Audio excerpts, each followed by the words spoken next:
trapping at my granny crib, you know I made it happen. Put my life into these rhymes and then I started rapping. Ay, I heard them niggas keep talking shit until I pull up clapping. Ay, we the ones who get the drop and pull up with that static. I say we the ones who get the drop and pull up with them drakes. Hey, lil' buddy and them said they was real, but them little niggas fake. I'ma told them always be yourself, don't be nothing that you ain't. We was broke, we with your eating noodles, now we eating steak. Back then I ain't deal with me. Hey, trapping at my granny crib, you know I made it happen. Put my life into these rhymes and then I started rapping. Hey, I heard them niggas keep talking shit until I pull up clapping. Hey, we the ones who get the drop and pull up with that stat. I say we the ones who get the drop and pull up with them drakes. Hey, lil' buddy and them said they was real, but them little niggas fake. Mama told me always be yourself, don't be nothing that you ain't. We was broke, we with your eating noodles, now we eating steak. Now we eating steak, hey.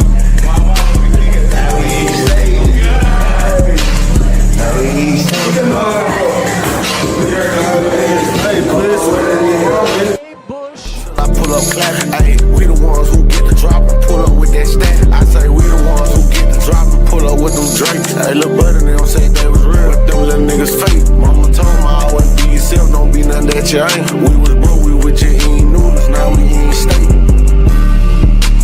Now we eating steak, ayy. Now we eating steak. Now we eating steak.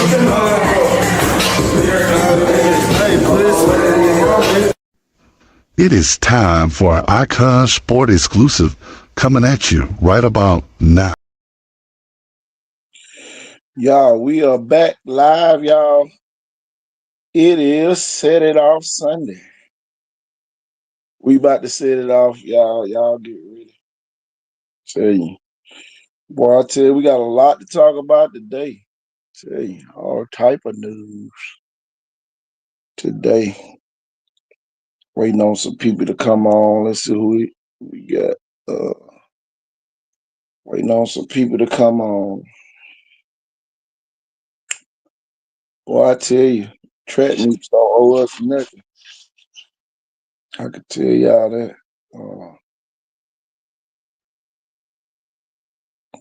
Boy. What a great time to be here. Great.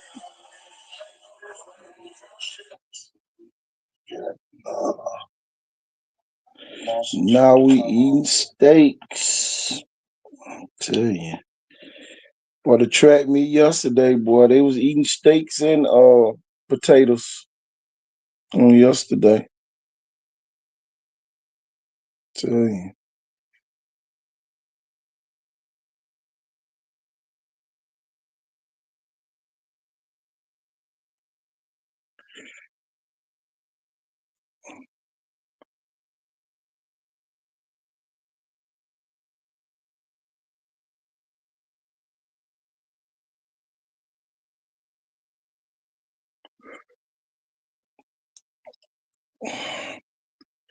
Tell you, man, just another day here in this region down here.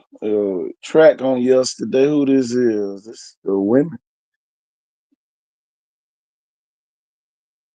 Like Sarah Land took the girls' side on yesterday.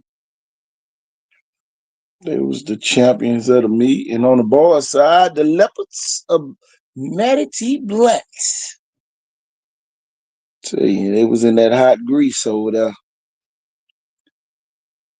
Tell you. The hot grease was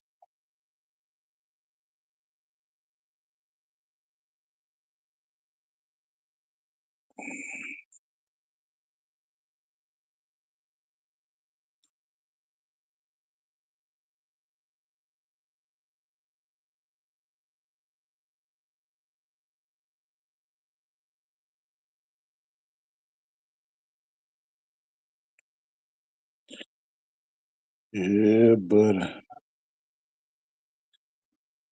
now we eat steaks. Let me get everybody on here. Let's share. Y'all share invite. Let's get some folks on here. Set it off Sunday. Here on the show.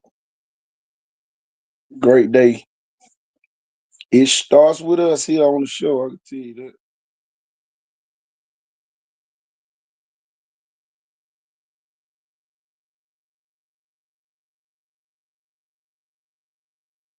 We was eating noodles, now we eating steaks. Tell you, man. Track. I'm telling you, man. I'm starting to like track a little bit. Tell you, there were a couple of football 365 stars. Trey Matthews and Theodore Will Abrams. St. Paul's. Big Arian Pauley from McGill Tulane. Just a couple of the pictures that we got on yesterday.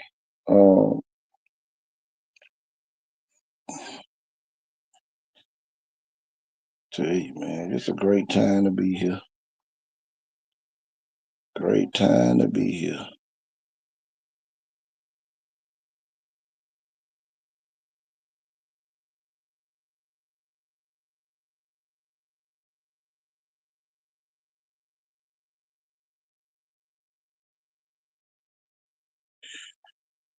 Tell you, man, fun time to be here.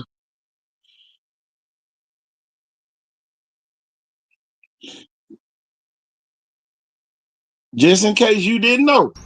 All y'all tough niggas need to go to the army. Or something, damn. We try and go to work. Y'all sitting over there mugged up with the fire, with the switch. Well, switch your ass over to the army. Nobody want to deal with that.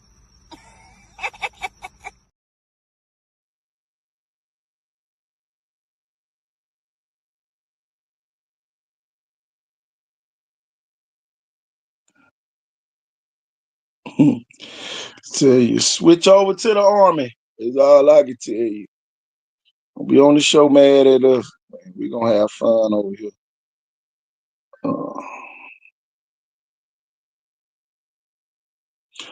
Y'all went back and got this clip. The other day, Wilson picked up a coat. I got tagged in it. And I always got a response. Especially when you try to throw a local shot.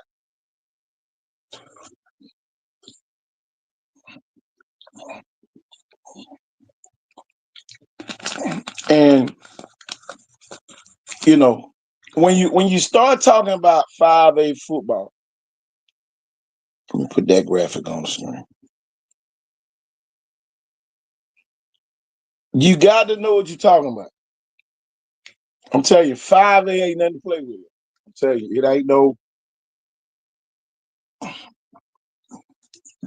it ain't something we can just sit here and play with. And yeah, this goes back to way in the playoffs, y'all. I'm gonna play this video so y'all can remember. I'm just gonna show y'all what I'm watching.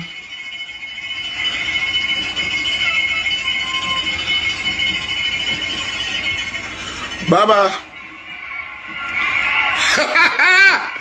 Bye-bye. Y'all, this what scared me about Central Clay. Can't say I ain't tell you. Y'all, that's what scared me about Central Clay right there. Woo! Boy, them folks, one play away. They put the ball in their playmakers' hands, y'all. They ain't having no disputes on who gonna get the ball up there. I can promise y'all that. Boy, y'all saw it with y'all.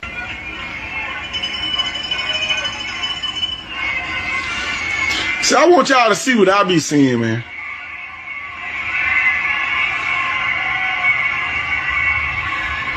I'm telling y'all, man, it ain't no punks in 5A. I'm telling y'all this, though. Y'all think this stuff is, oh, man, we got the best team. Okay.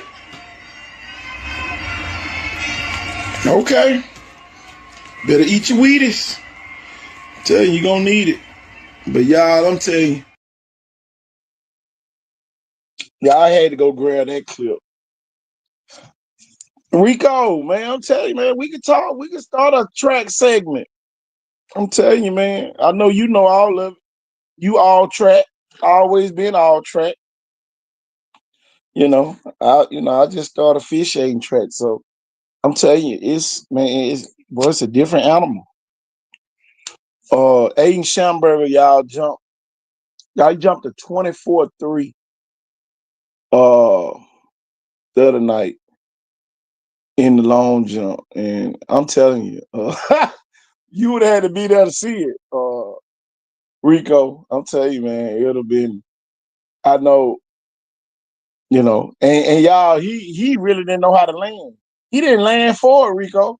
If he'd have landed forward, he might would have had a 26, 27. I'm telling you. Tell you, he fell back and got a 24-3, y'all. He didn't get all of the pit. Tell you. But back to this 5A football. Uh y'all ain't no punks, man.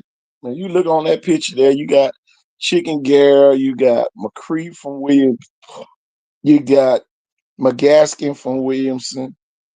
Uh oh yeah, you got Kobe Weaver from Central. Let's get Big Mac on here. What's Wake up, up, Mac. Cole? What's up, Cole? I know it. And he the quarterback on the football team. I'm telling you, he go anywhere with that jump. I already know, you know it. He like top 3 in the country. Right now. Who that, Cole? Wake up, Matt. I said, who you talking about, Cole? Aiden Schamberger when he jumped on Friday night. Let me see if I can grab that graphic again. Hold on.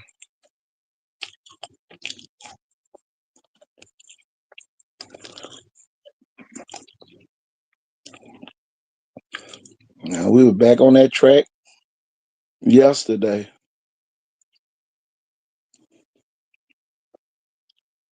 Here it is, Rico.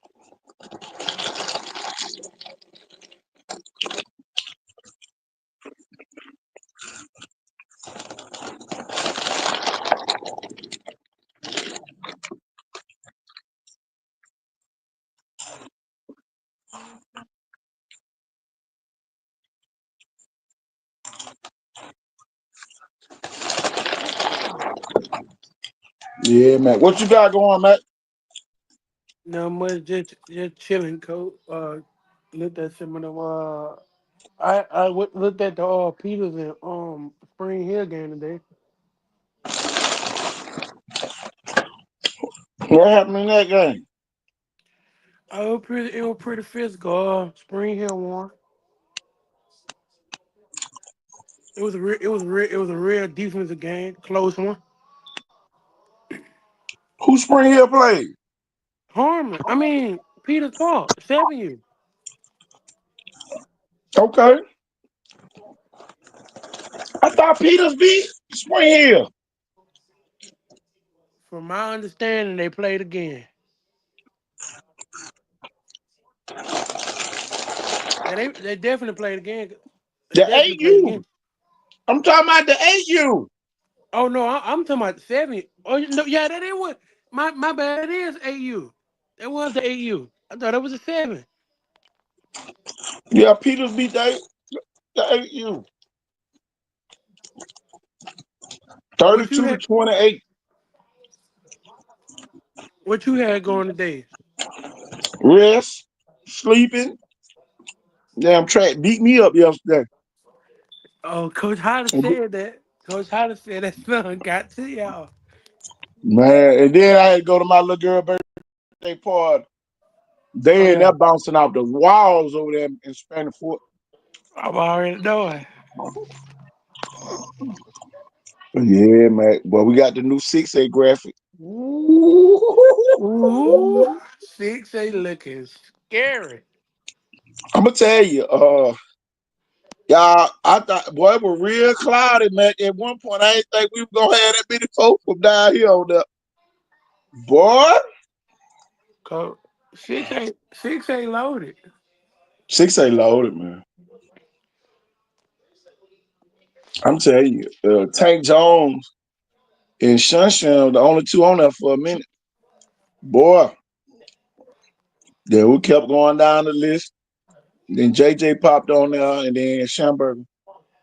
That's a no brainer after what he did on the track Oh the other yeah, day. They're gonna make him a big time football prospect now. Um, I'm looking for him to probably pick up by 10, 12 more off. definitely. Just off jumping to 24-3 in track. Uh, Being a quarterback as well. I'm bringing my team down for the meet of champs. Oh yeah, yeah. USA Today top 10, man. That what it said on there. Hold on, let me put that graphic back up so everybody can see it. Um, yeah, that right there catapult you into being one of the top football prospects. Just off running track. Just off of that right there, man. Uh, you can't overlook the fact of his athleticism, and then with him being a quarterback, 6'4", 6'4" quarterback. Man, I'm telling you, it's all the athleticism in the world. A lot of people don't know you can get recruited for football at track. Exactly. Well, if they didn't know, they know now. I'm telling you, y'all, Aiden Schamberger probably done picked up probably the whole SEC. To And be everybody honest, just said, Mac, watch what I tell you now. Next couple weeks, you're going to see all these SEC schools going to start offering them. I tell you. and you talked about this. Yeah, we talked about this a couple of days ago with me, you, and Jeff. We was like, in track, you have to be disciplined, Oh, and yeah. that's the part they're gonna help guide you to get more offers than you already have in football, and then plus how fast you run and how athletic you is. That's gonna help you get more offers. Oh, yeah. But it start with the discipline. Oh, yeah. How disciplined you is. I'm telling you, man. Y'all, the kid jumped up. He jumped to 21.5 the first jump. Then the second time, he scratched. And then now when he jumped to 24. But he knew why he scratched. And, oh, yeah.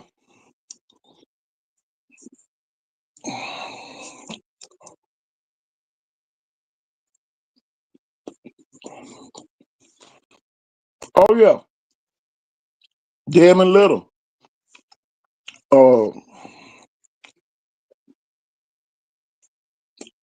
Let me see if I got that graphic with Desmond Little on. Speaking of Desmond Little, there he is on screen. Let me take that off screen, big guy, real quick.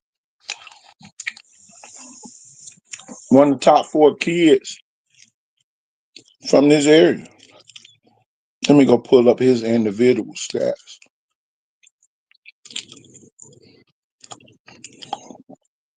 And all this matters.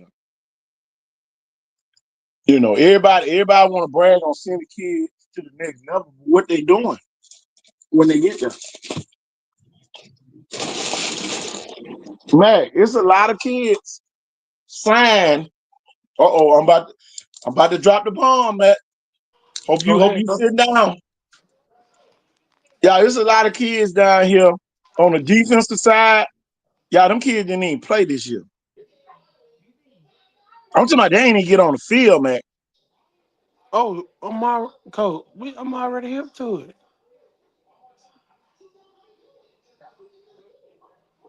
I'm telling you, if y'all know a defensive player that's on that next level, call their name out. But we're gonna put their stats on the screen tonight. Some of y'all gonna be real disappointed.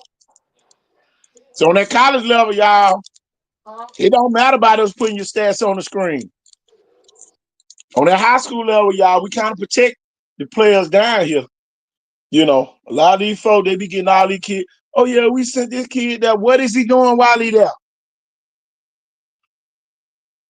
Shamar James by far was the best player from down here. It ain't even close. Let me go get Deontay Lawson and Carl And, Fantroy. and coach, if you're not Uh-huh. paying attention to his stats, if everybody not paying attention, his stats got better each year. Oh yeah. 40 Y'all, total it's serious, tackles, man. 40 total tackles, 17 solo, 23 assists, 23 assisted tackles, 6 sacks on the year. Wow.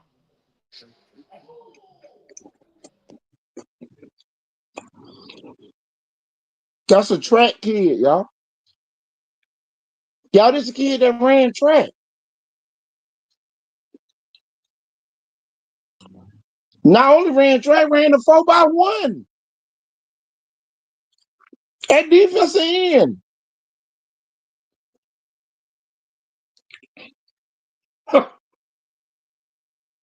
Now what he is? 6'6", 260 now? Real athlete. Come on, man.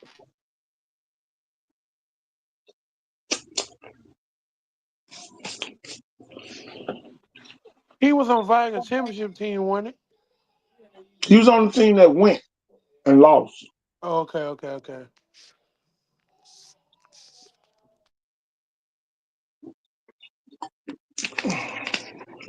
Started his career off at LSU. Ended his career off at UAB. Just measuring in at 6'5", 253 and ran a 4.5 at his pro day. God, 4.5 at he just end. God.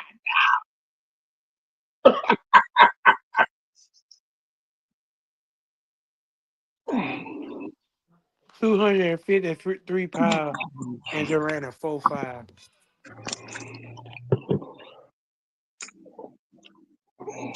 Who else we got on here right now? Who is this? Is that Shamar James? Hold on. Let me zoom in so I can see. Yeah, that's Shamar James. Faith Academy, former Faith Academy star. I'm gonna tell you, man, you got to be ready when you go to that level, man. Oh And God. we've been sending a lot of milk duds up there. Believe me, y'all, when me and Matt got all them doggone profiles this morning, boy, y'all to be real disappointed. And y'all, if we don't have your profile, that means you didn't do nothing. That means you didn't play this season. Facts. There's a bunch of them didn't play this season, y'all. That y'all think up there balling. Tell you now. 64 total tackles this year. There it is, man. Stats don't lie. People can lie all they want to, man. Stats ain't gonna lie. Stats ain't gonna lie. Here go another Spanish Fort kid right here at Louisiana Monroe. Yeah, that is, man. The stats ain't gonna lie for you. The stats don't lie for you, coach. Oh, I went to such and such. But what are you doing on the next level?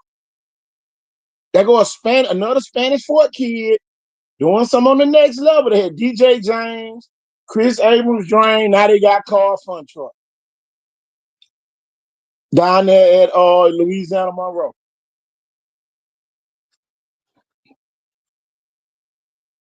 People lie. Them stats don't lie, y'all. Y'all, these the best stats that was out there.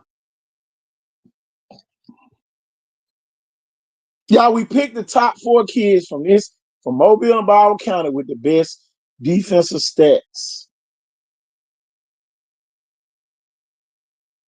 Telling you now. And last but not least, from Alabama, he got injured. But look what he still did. Deontay Lawson from Mobile Christian. Y'all, it's 2 private school kids and 2 public school kids that got recognized.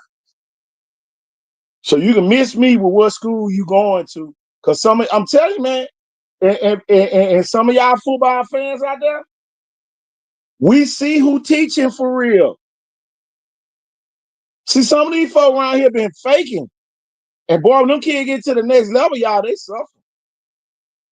They suffer on the next level. They suffer.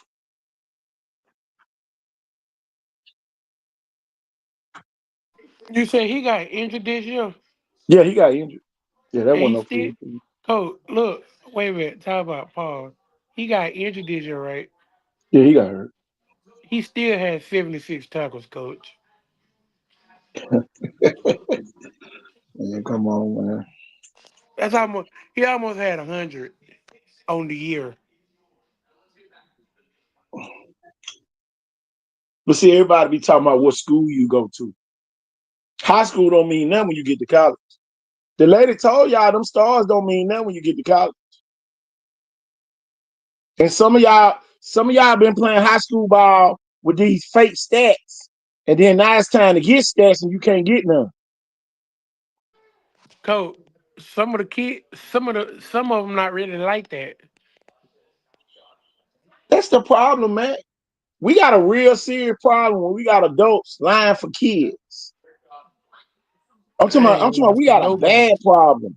When we got adults around here padding stats to make it look like they got the best players, and when them kids get to college, they ain't doing nothing. Nothing. I'm talking about major Division I football. Yeah, that's where we got all these stats from, and Mac done seen all of them. Mac done seen every last one of them. Oh, even the ones he ain't showed yet. I'm telling you, I I ain't done gonna show seen all all them of yet. them. I'm not gonna embarrass them folks. I ain't gonna embarrass them people, man. I'm not. I ain't gonna embarrass them. Mm-mm. I think Viger got 2 kids going in the draft. Sidney Williams, safety from out there in Missouri. Um, Sidney didn't have that many stats because didn't nobody come his way.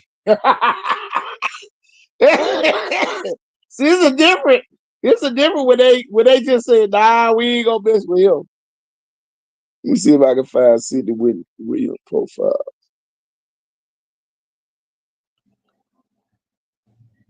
Oh, it's another kid. They had some good stats too. Corian Wilson from over at Louisiana. I'm gonna put those two. Those gonna be the last two I'm gonna put on the screen. Oh yeah, Here Corey we and go. Wilson from Gulf Shores Oh yeah. state championship team. Those just his solo stats. He had way more tackles than that. Matter of fact, let me pull them up real quick.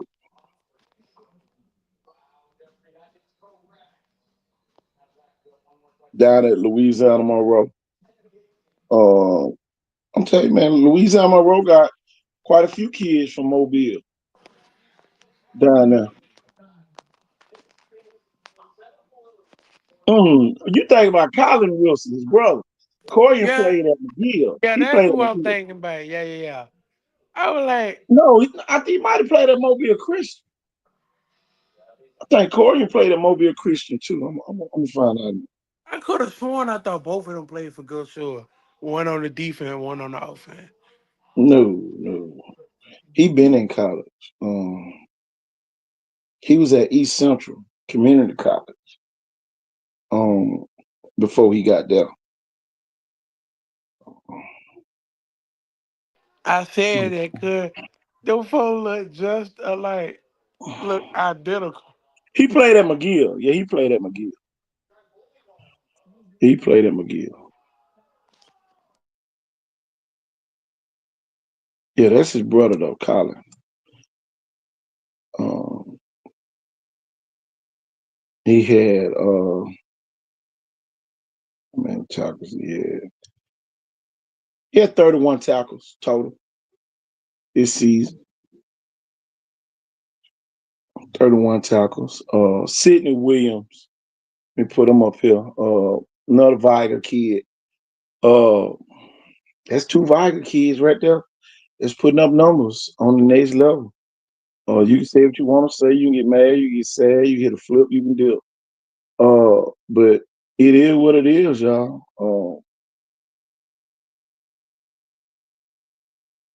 Sydney got better every year. Um, You got all his stats from all his years. Hold on. A matter of fact, I'm finna do that right now. I'm gonna do his like we did this. Because he started his career at Florida State. Yeah, Sydney was at Florida State first. And then he came over to Missouri. Hold on one second.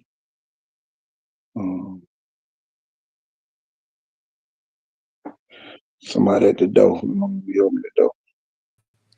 Wake up, coach. Don't be with J Money serving everybody. What's up, coach?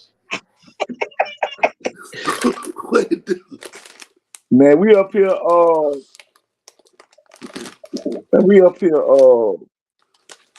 checking out these kids' stats that's on the next level. A lot of them not performing. Like people think they, should be. But these are the ones who are performing. So we putting them on the screen. Oh, Sidney Williams. I go.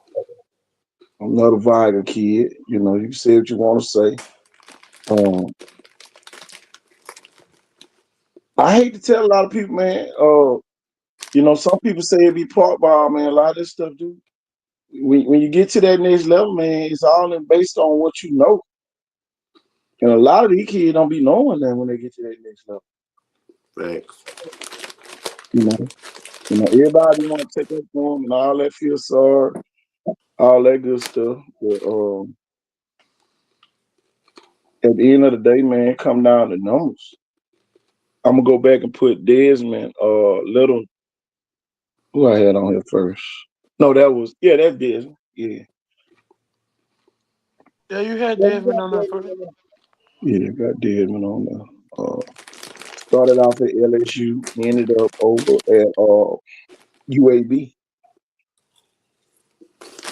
You know, and a lot of people bragging on sending kids to the next level, but what they doing when they get there? Are you really equipping those kids with what they need to know so they can get on the field when they get there? And I don't think a lot of them doing it. Please, I'm begging you. Don't send them kids over there thinking they ready and then they get embarrassed. A lot of them getting it. A Cause lot of them getting it. it's gonna look bad on your part. But see, here go the thing. A lot of them really don't be caring once they leave. Once they leave them. But like I said about Sydney earlier, a lot of people didn't even. Nah, we ain't gonna throw to his side this year. He had that. He had that syndrome. Some of these people just holding their helmets and holding their helmets, being on the sideline, talking about this way that, running out there on the kickoff team and all that. They got other problems.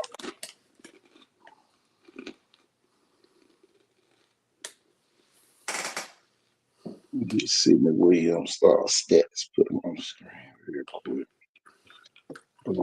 Man, we was out there at the track meet. We talking about the track meet, and a lot of this stuff go to track, man. Some baby jumped out the damn pit over there. So Holland said he got cooked yesterday.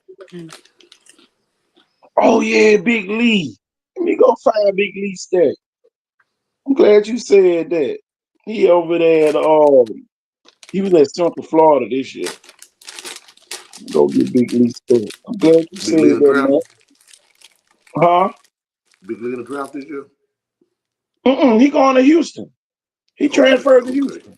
Yeah, So he was them at kids be having USC. Then 13 years. he transferred to Houston. Well, the kid be having 13 years. Let me go get Big Lee stat. Got about Big Lee. Oh, Big Lee. Big Lee, that dude. I Big sure hope Lee. his stats look like that now. Oh, he had Texas Tech. My bad. Yeah, he had Texas Tech. Okay. Texas Tech. Okay. Oh man. He that dude though.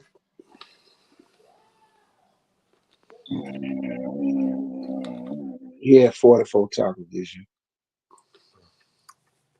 See, Devin Little ran a 4.5 at 6.5. My goodness.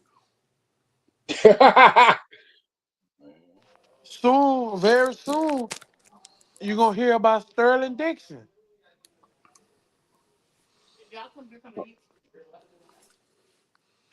Oh yeah. Well, Sterling 1-on-1 with them blank profiles. I'm good. You brought it up, man. I gotta say it. You one got one of them DNPs on his profile. A whole Hey, lot of DNPs. Yeah. crazy part about that kid up there, bro. His mind wasn't even on football and park ball. He rode the That bench jump on be our team. crazy. He wasn't even studying football.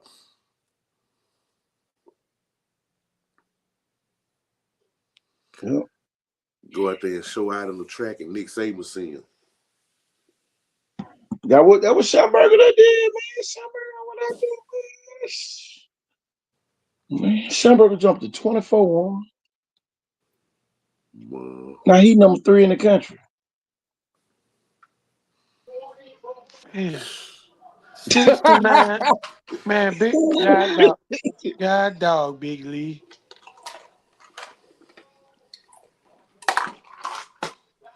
Damn.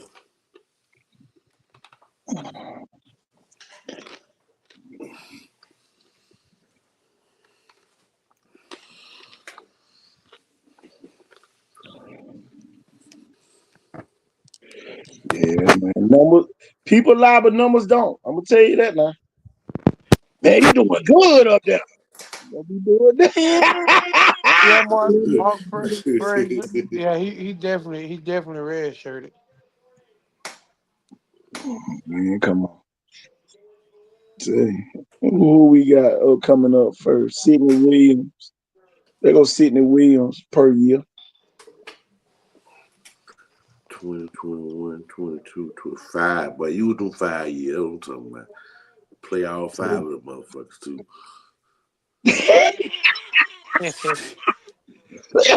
Hey, coach, it one dude I know that's in college. That man played 9 years.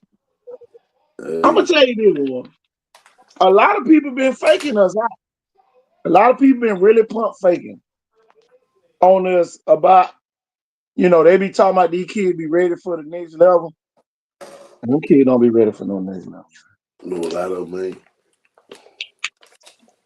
Them folk be straight pump faking us, y'all. Boy, and then get what we do, y'all. We get on here and y'all, we be building them up. But y'all, here go the follow through. Boy, just like holding your hand up after you shoot. But now we following through. We follow you through college. We ain't got to the offensive people yet. Oh, my bad. I know somebody killing it though. Colin Lacey. I know one person who killing it. Boy, I can't wait to pull his stats up. What they doing? Riley Williams.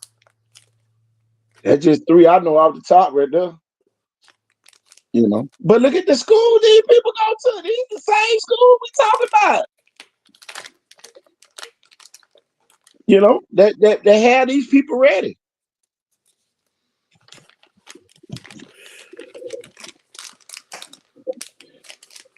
He was at Central Florida. He at Texas Tech now. Big Lee. You got Big Lee coming up next.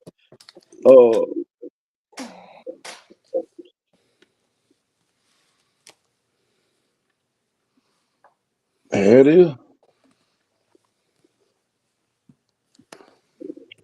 People lie. Numbers don't. Tell you. Them numbers don't lie, y'all. We can tell you. Well, it's raining on the north side. If you're on the south side, you'll believe me. Yeah. Tell you.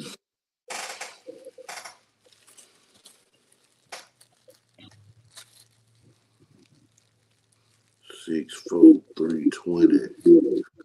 Mm-hmm. Big old joker, that boy.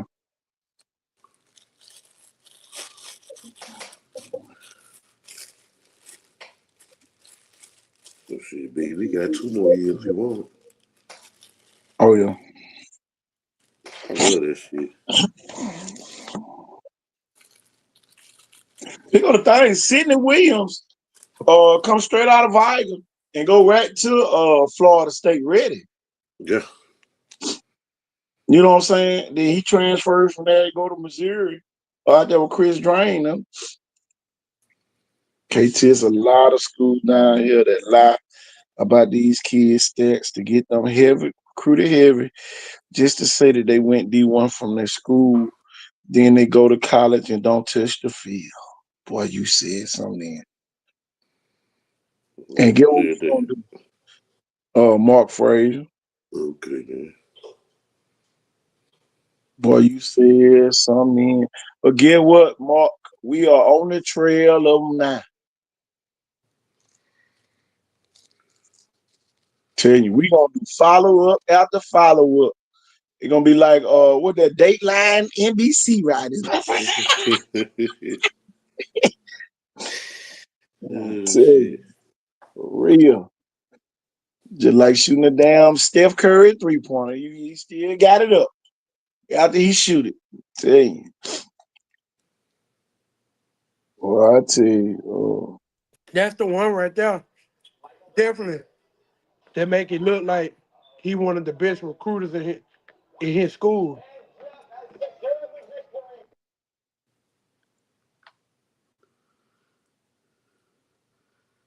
but y'all, the difference between us covering high school and us covering college, y'all see how college set up.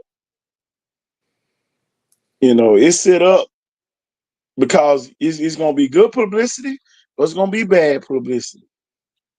Um, today, y'all, we start with the defense because y'all, we done sent more defensive players Division One than we have offense.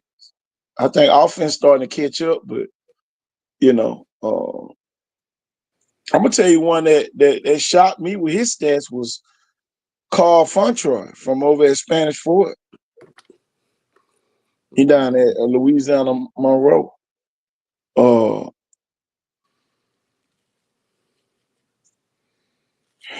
you, he had some good Yeah. stats, man. At a safety, you know. He gonna crazy part about it. Him and Desmond Little, all them play on the same AAU team as an eighth graders. Yeah. That's the crazy part.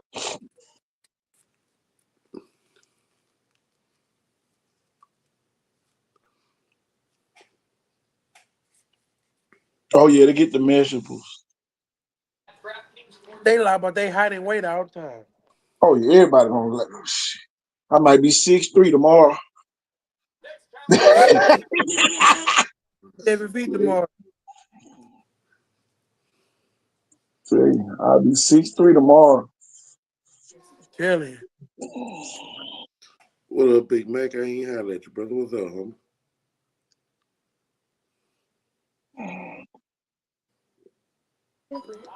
some of the kids get taught by the day. I'm gonna tell you this though, y'all. A lot of parents made some great decisions in high school, and look at their kids now. You know what I'm talking about? Yep. Carl mama moves over to Spanish Fort. Rest is history. Rest is history, man. I remember his senior year, boy. Man, he was getting recruited by everybody. He chose to go to UAB. and y'all the selection process is very important too. Yeah, you can go to Auburn, but you ain't got no real stats up there. Oh, they ain't record. You go to Alabama, you ain't got no stats.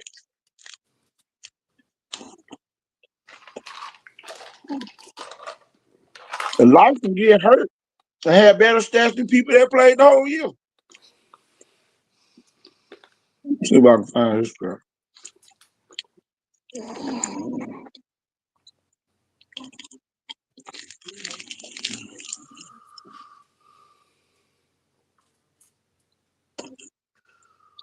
Lawson come out this year.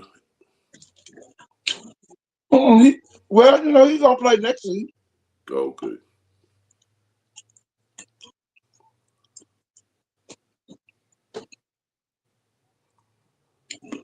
He had an injury this year, didn't it? You remember he got hurt? Yeah, okay.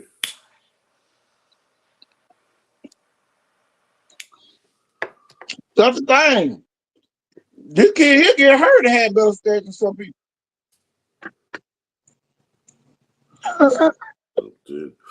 Well, Shamar James coming out though, ain't it?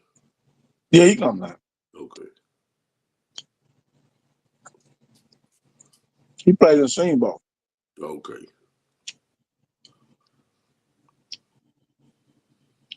Cole Hollis had an interview with him. Down there.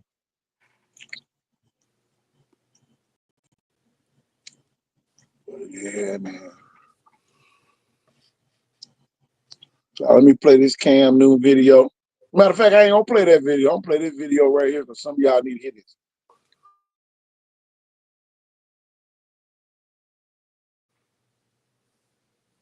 Making relationship with these schools and not just showing up at the school being a butthole parent thinking your kid is the 5-star and they the end of all. Fact. It's nothing more. I tell you all the time, it's nothing more than I like to get a bougie parent and break them down to an ant's behind. Because they all think their son Because is the they Don don't Dada. understand. You run around talk about my kid is a 5-star. And I've asked the parent. I'd love to hear a parent say that. Mine too. And what's the 5-star mean? What the 5 stars mean? I mean, I know what it means. I know. Do you? Yeah. Yeah, I mean, yeah. it's a ranking. Is it? Yeah. No. It's a bonus money for whoever recruits you. Yeah. That's it. Yeah, it is. That's it. It is. It's bonus money for however many stars. It's $2,000 per star for whoever coach recruited you and got your mama to sign that paper. Probably more than that now, though. It's probably more than that. Yeah, but it's $2,000 per star, Yeah. whatever star is behind your kid's name. Because once that kid on campus, they are nobody. That's right. They back to square one. Them stars no longer mean shit. We talk about paying the fee. That's focus. Amazing. Focus. Got to be locked into the task at hand. Got to be locked in. I don't want them to be tight. I don't want my football team to be tight because I believe we're extremely talented. You don't have to be tight when you're talented. But I want them to be focused because each of us needs all of us, and we got to be locked into the task at hand. Effort. A football play typically lasts about 4 to 5 seconds. As the head football coach, I'm going to give them all I got every single day. So all I'm asking you to do for 4 to 5 seconds, give me amazing effort. Win the effort battle. Dominate the effort battle. Non-negotiable. And then last but not least, you got to go execute. You got to execute. It sounds good. Sounds good in the air condition, what we want to do, but you got to go out and execute it. And our young men know what it takes. It costs to be a champion. And they're willing every day to pay the fee. And they've shown it each and every day. All right, most of the people, and I said it before, nobody expected us to be here. That's okay. We okay with that. But those 107 young men that I have in our program and those 15 coaches, they're locked in. They understand. They know what we have. And we were putting it all together. To us, it's not about getting all the best players and going in the portal and getting all this glitz and glamour. We don't need all that. We need young men that are bought into what we're trying to do and what we teach them every day. And they have to be the right fit. But it costs to be a champion. And we talk about paying the fee. That's focus. Costs to be a champion, y'all. It costs to be a champion, y'all. Let's set it off Sunday. Back at it again. Warren, man, what you had going on, man, this week? Anything that you want to talk about? Any particulars? We always set it off on Sunday and let it all out tomorrow. Anything that tickle your eardrum this week? Yeah, man. Hold up. Hold up. I'm finna have no other background. I'm gonna answer your question. Hold up. While we waiting on Warren, what's your expectation this spring for all the upcoming schools, KT? Well, I'm gonna tell you this. Y'all, we putting a name with everything right now. We putting a name and a face. If you don't see your face, that means you gotta make a name for yourself this spring. Uh, I'm telling you, and y'all, we gonna use these murals as motivation. All right. Uh, y'all, these are the faces of 6A when it comes to us right here, football 365. We didn't miss nobody now. I don't want you to think that you've been overlooked. Y'all, we didn't miss nobody. And if you felt like we missed you, then go out and show us in the spring. And then make us have to do a new one. Hey, boy, it's a room right there between Tank and Barber. It's a room over there by JJ and Sunshine. I'm telling you, man, it's a room left on this picture. But you gotta do something to get on here. You know, it's Hey, too many gimmies You around here. got the you got the work, rain, sleet, or snow. Tell you, man. Tell you, man. We ain't just putting anybody on now. I'm back, brother. I'm back. Tell you, one, we just going over these pictures. We got one for each eight. It's a little room left on that picture there. You can get a couple more people on there if they do something this spring. Okay. Especially on this 4A one. We need more people on the 4A one. Well, I ain't gonna say that. Booker T. Washington, they got Dylan Purder and one more kid that should have been on this graphic. So we already got to go redo the 4A graphic. But y'all, that's just one school, Booker T. Washington. So it ain't like it's we've been 5 or 6 different schools. Oh, wait a minute. Go ahead. Time out. Bag up. How many kids are there for Jackson? Just Where's 5 on there right now? Well, you Hey, can't go wrong. Hey, you can't go wrong with 5 from Jackson. I'm telling you. You look, everybody else playing for second. I'm doing the Jeff Kelly. so the fuck got 5 people on the ground. Everybody else playing for second, man. It ain't even close. Everybody else playing for second. I asked you that for a reason. Tell you, everybody else playing for second.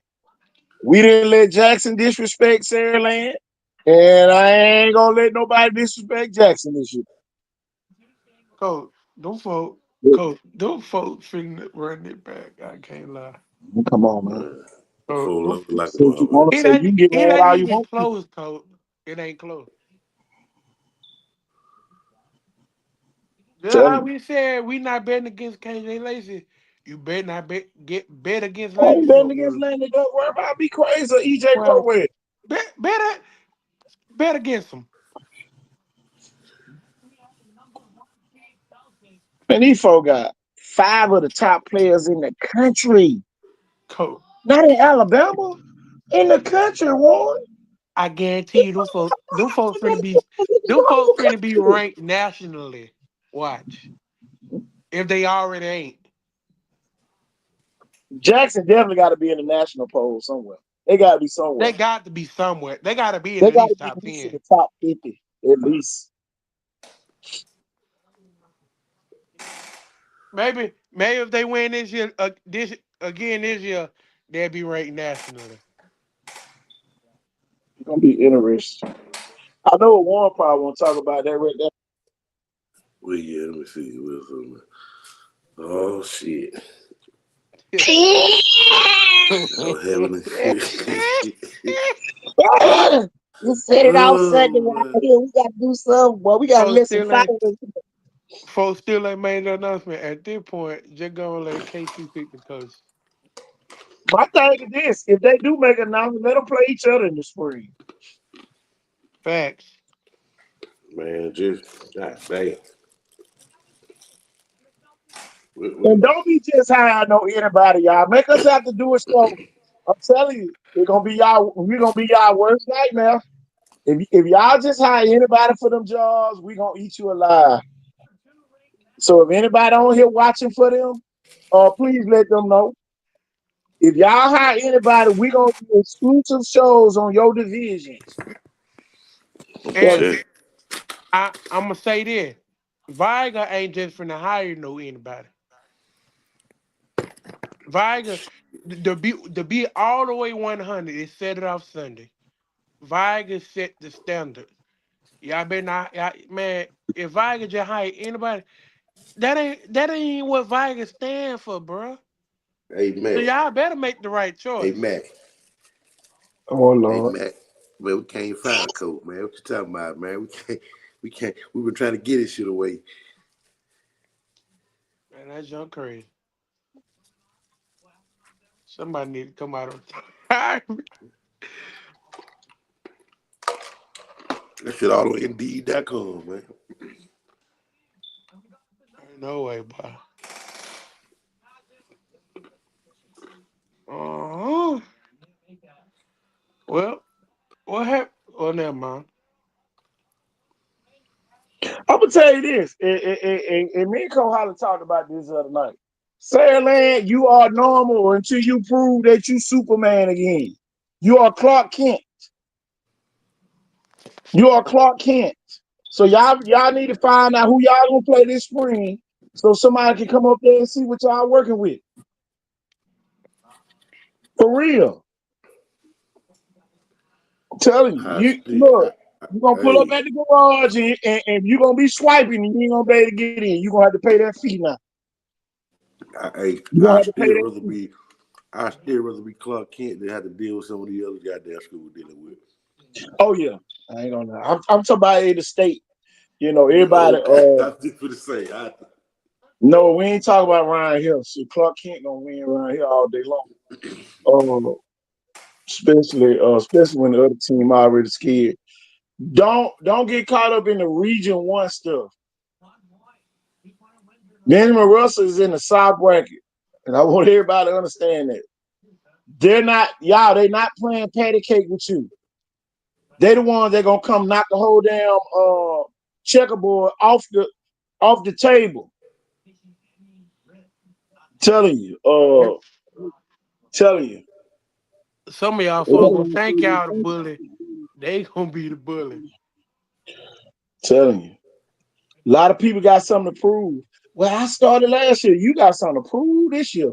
Cause You somebody better. come to take your spot. I'm telling you. Especially when you at a school like Saraland, though, man. Williamson High Buckethead down there, one of the coaches, and Dwight made a post. He tagged us in it, talking about 5 and talking about Montgomery Cavalry gone. Viger ain't got no coach. Give it to Williamson. Viger won Williamson problem last year. Central Clay was Williamson problem. So when you sit here and make statements, know what y'all talk about now. It's a big Coach, old state. Moody's still up there in North Alabama. They got 2 kids on this picture right here to remind you that they playing football up there too. So, y'all, these are the top players in the country, whether you like it or not. Uh, these kids are the top ones in the country. So, when you talk football, you got to talk these kids first. And y'all, that's the order to it. But guess what? I don't care how big you were back in the day, and want to tell you on Chicken Day, everybody skipped on Chicken Day, and boy, we found out who the big dog was on Chicken Day. Boy, you might have did on Macaroni Day. I mean on Spaghetti Day. Boy, you probably made it to the front of the line. On Chicken Day, the real top dog walked straight to the front. and, and, And and speaking of that, coach, Montgomery Catcher may be gone. Viger may not who have said a that coach, but get wrong? what? Look. You Go still ahead. gotta win. You still gotta win. You still gotta see a win. Man, them folks done forgot about the Marvelous. Them folks done forgot about you falling. Oh Man, God. them folks done forgot about Central Clay. I'm talking about, man, y'all just went down the list just slapping folks. Andalusia. Who else over there in that 5A region too? Who over there? Dipsy 5A Valley. region two. Who? Dipsy Valley. Oh, that's they over there with Demopolis. That Okay, region okay, three. okay. Yeah, yeah, okay. That region three. Sipping Valley, all them over there, but and you got Central Clay, man. I don't care what nobody say. Danny Horn ain't retired. Them folk Terry loaded. Curtis. Terry Curtis just gave up. Shit, I'm number 2 all time because I Them wasn't gonna folk, beat Danny even if I wanted to. them Uh, folk loaded. uh, I'm gonna tell you this: Central Clay beat Williamson, and they disrespect them at the same time. Oh, Anytime they say that your 4-star need to go play another position, that's them folks bad. never be scared of y'all. Them folk Y'all, bad. I'm telling you, man, it's almost like back in the day when Viger couldn't beat Jeff Davis. And everybody was man, Viger beat everybody but Jeff Davis. It beat them teams like that, y'all. They got your number that you hope they go on the other side of that bracket. Well, you ain't got to play them or somebody else beat them. I'll never get y'all the year, y'all. We went to state. Opelika had cream puffed us down here at last state. And boy, when Tuscaloosa County beat them, boy, we were so happy. But boy, we forgot we had to go up there and play them. Had to beat them on the last play of the game. But I'm telling you, man, it's just certain teams you don't want to play. And Oh yeah. when them schools not afraid of you, man, they're not gonna lose to you. You know, they unfazed when oh man, we'll beat them. You know. They already fuck coach. They already knew they were gonna win. Them folk one word. Oh yeah. Oh yeah, fire. They gotta show us. They gotta show us they something to talk about. I'm gonna tell you, man, everybody down here they always want to pit Viger against whoever in that division. Everybody want to pit Saraland against everybody in that division. Everybody want to pit Mary G. Montgomery and everybody in that division. Jackson and everybody, y'all. To make the team, we ain't got to worry about Region 1. Yeah, you got to worry about when you play them, but when them playoffs start, and them other team don't give a damn about us. Tell you now. Telling you. They're a Them little folks don't give a cold. damn about us. Y'all, Spain Park and Benjamin Russell in the same region. When them folks play each other, it's gonna be them against us. That's the part that y'all we can't seem to get grasp when it's tough time to the playoffs, and then y'all we be so mad about what happened in the regular season. We don't even be want to cheer for the teams down here. We don't even be want to cheer for them. They be cheering that the other team beat them. That's how messed up we are down here. What you say? Man, Birmingham had the whole Birmingham over there to whoop Saraland ass 2 years in a row. I'm telling you. Telling you. 2 years in a row. Them folks said, shit, well, y'all beat Mountain Brook. Shit, we ain't finna let y'all whoop nobody else ass from up here. Telling you. They That be came. the thing, man. They put We their can't get differences over. aside and came Man, together. I'm gonna tell you though, man, we got the same drum majors though. The same people down here trying to pit us against one another every year. I ain't cheering for them folks. They beat us in the season. Man, y'all better get over that. Them folks trying to beat y'all and beat Viger. Y'all be still mad that y'all lost to Sandman and go get whooped. You know what I'm saying? Oh yeah. Sandman and Viger, only 2 teams left last year. I'm telling you. Jackson, only team left. And St. Michael, only 2 teams left last year. At least St. Michael did their end of the bargain. We're going to whoop everybody's ass on this side of the break, so we got to play y'all. One more time. Definitely. That's the thing, y'all. Jackson them showed us how to do it. St. Michael, y'all on that side now. Whoop everybody's ass, and we, but we going to play y'all. You know what I'm saying? And y'all, that was the state championship game when you sit there and look at it. Definitely. Cause what the school is? Cherokee County ain't state Cherokee champion. County. Cherokee County had no chance, and you know what? Man, when them folk went down there and kicked the field goal, try to kick the field, I said, oh, he's on. Coach, the folks score was 60 in the first half. Boy, It's serious, man. Man, Jackson wasn't playing. I'm gonna tell you though, Williamson making a great effort. They making a great effort, but the reasoning that y'all that some of these people coming up with, it ain't gonna help Williamson in the playoffs. Oh yeah. When the last time they won a playoff game besides this year? Long time ago. Come on, man.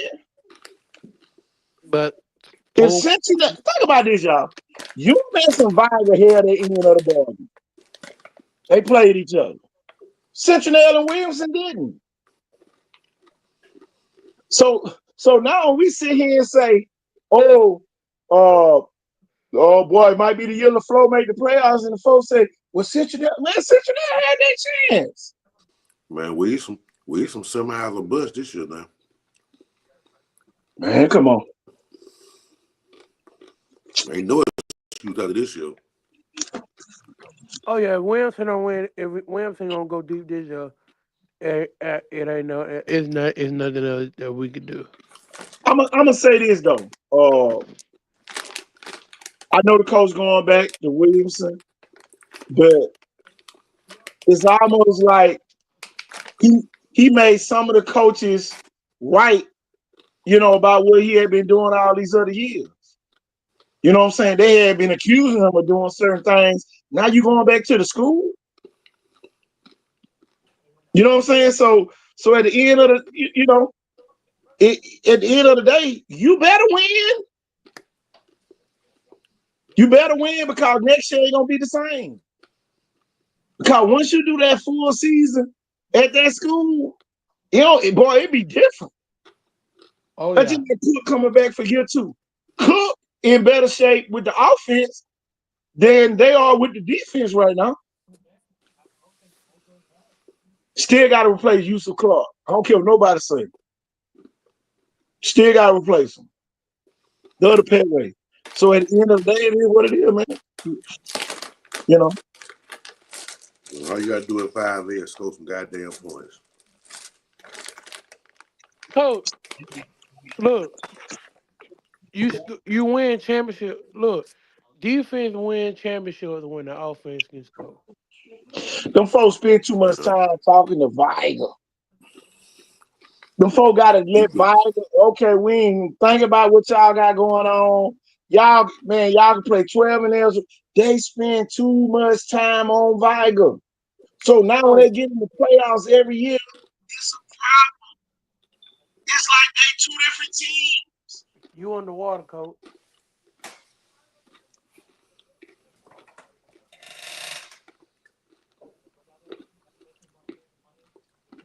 They talk about Viger so much because Viger always winning.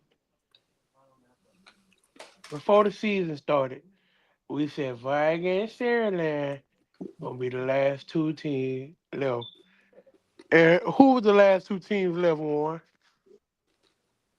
Well, this year, Viger and Saraland.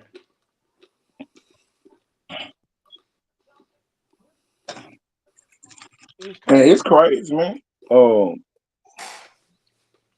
I'm telling you, man, they just, man, for the kids' sake, man, you got to put this stuff together. Man, I'm telling you, man, it make y'all look like a real fraud. Every year, everybody be bragging on how good you be, then you lose to the same people every year. I wouldn't even worry about being valuable for real if I was them. I'd be worried about looking at some of these teams out of town and being more prepared to play them. Because, yeah, you can blitz and run through people, deep offenses down here, but Central Clay showed y'all, man. Street ball ain't gonna beat them. And y'all, they look at us as street ball team.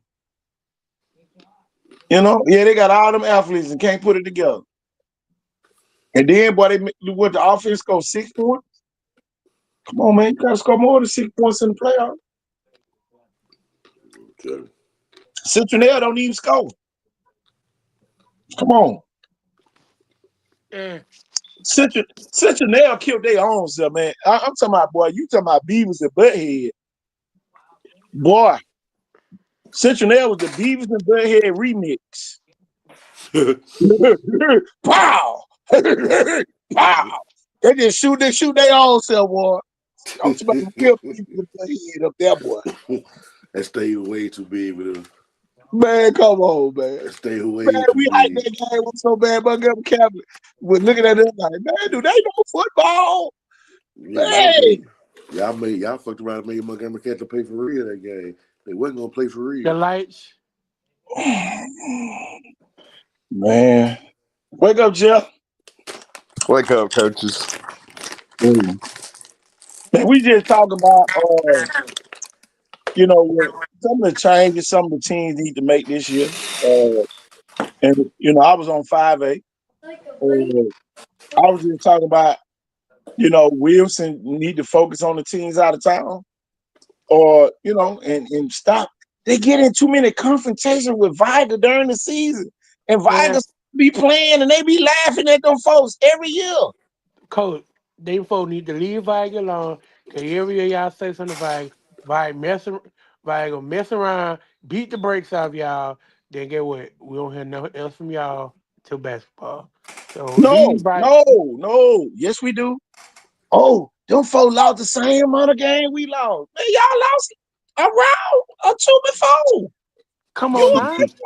It is kind of strange. It's like they're living rent free in their head all the time. Always work. I mean, it's one of those things. You got to be like the Belichick and the Patriots. We're on to whoever. Man. We're on to whoever is next. You're not worried about what this other team is doing or down the road. It's just who's in front of you.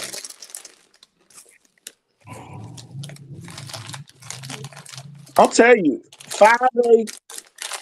If we don't see some of these kids playing both ways on 5A, y'all ain't trying to win anyway. On my life. Oh, ain't no doubt, man. Preach, doubt. KT. Preach. If we don't see more kids playing both ways in 5A, then we ain't trying to win. Hey, look. 6A2.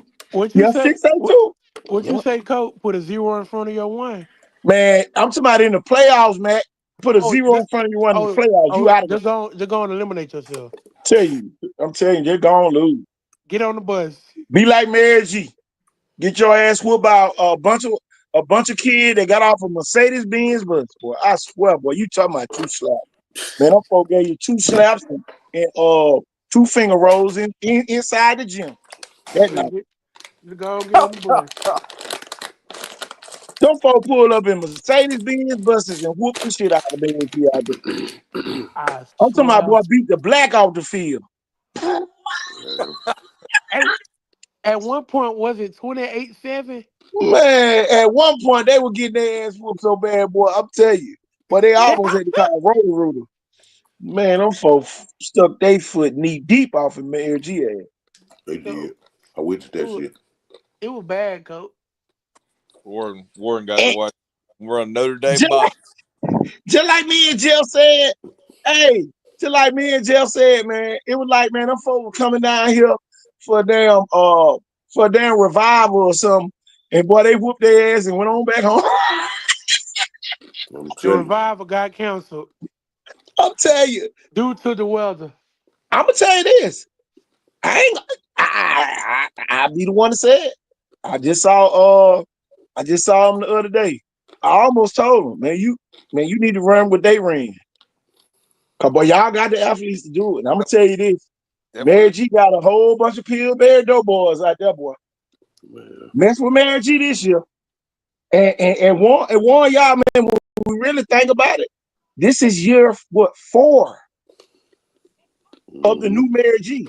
If any team that can say they knew is Mary G, everybody else been imposters. Mm-hmm.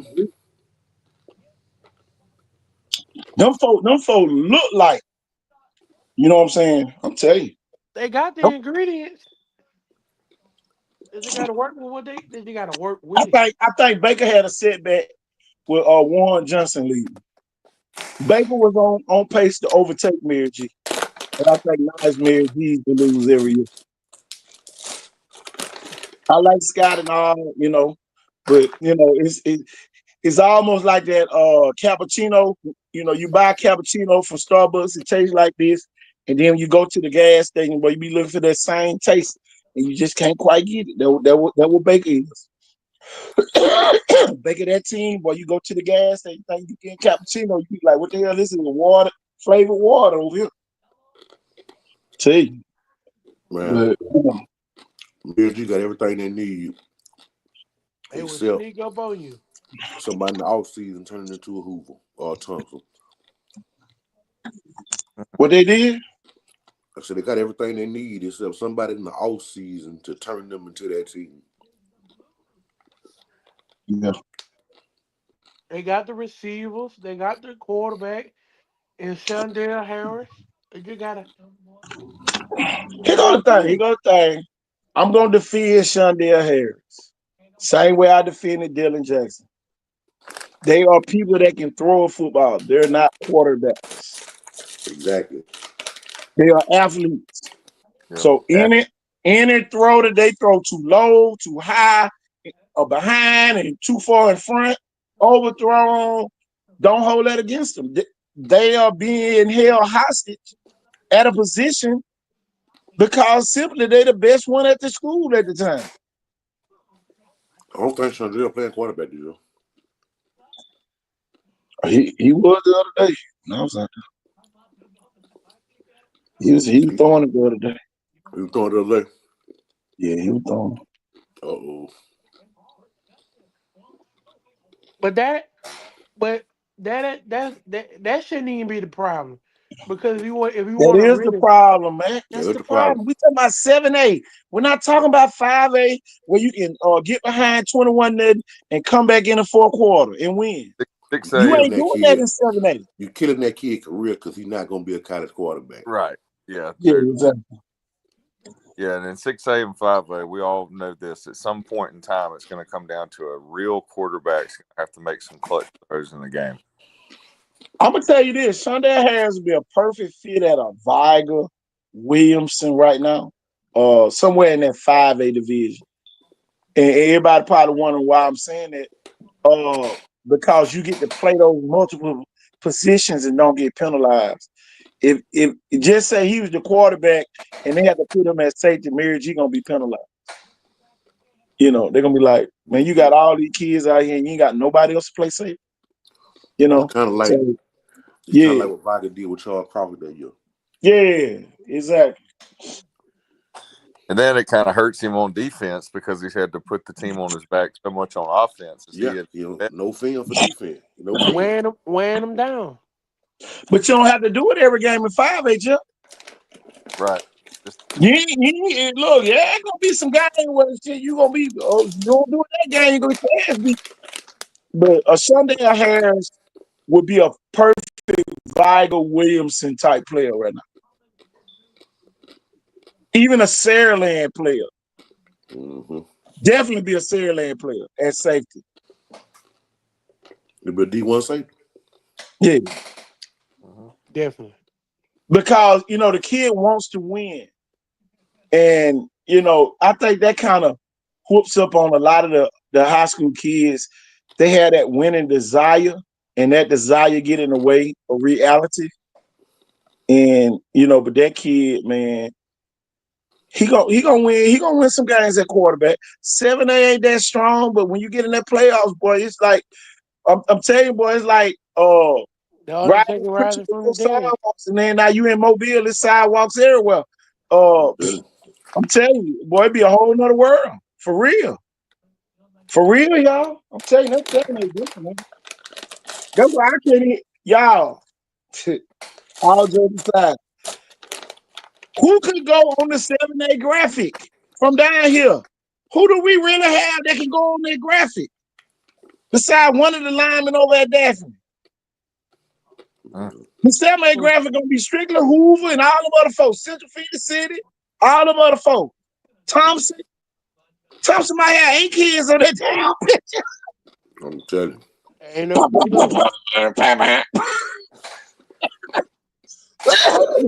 You might have to get 3 damn flies for 7 days. Man, for real. Open Telling you. for kids. Carver Montgomery. Man, come on. Tell you, I know y'all bad. What a 7-day fly at, man. Look, you forgot about Auburn. Aubrey too. Shit, Jamaica Garrett at Auburn. He gonna be on there, man. For real. Y'all gonna be like, man, I don't know nobody on this damn graphic but the kid from yours. Shit. And he at Auburn. Man, come on. For real, man. Gonna be like Magnum P.I. on here. You got to play those teams that have quarterbacks that have not only the throwing capability, but when they need to run. I mean, you got a young Trent Seaborn. He's going to make all the throws. But then you got that kid at Enterprise everybody loves. It's class of 26 this year, Mason Burkhart.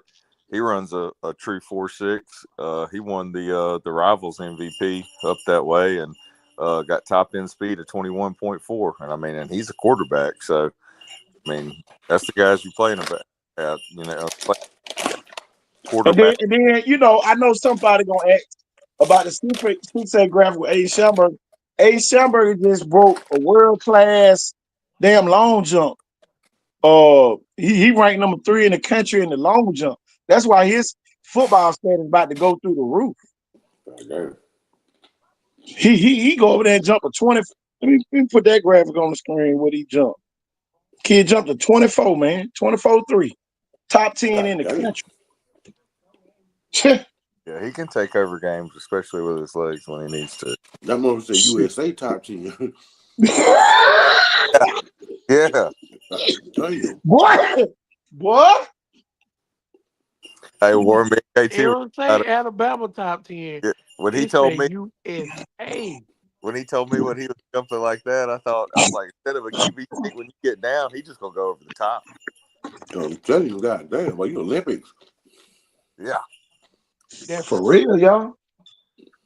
Rico Tiller was on here early. He said, man, shoot, he gonna get scholarship just off that one jump. Hell yeah. That one jump right there, y'all, is about 12 scholarships. And I ain't talking about South Alabama, all of them gonna offer. They gonna be like, hell yeah, man, we're gonna get some NIL money now. A quarterback is jumping this, y'all. This is a quarterback. The person that say, ready, blue 18. Said, go. That guy. I told y'all this last week that Duke Robinson and Aiden Schamberger was the two most athletic, but they tied for first. Hey, he athletic quarterback, and this kid does this in the damn long jump. Yeah. Say that again. Schamberger Senior? No. Schamberger Jr. Oh, yeah, that's 12 up there. He got one more year. Yep. I thought so. Yeah, he come on with my brother. He's gonna have a big year, man. Man, I'm telling you. And he quick on his feet. Yeah. If he can have the throws he had in that early Fairhope game, and then man, the way he ran against St. Paul's, I mean, he really came into his own that game. What had happened with that? All 4 of those kids PR'd that day. Okay. All of them had personal best that day, and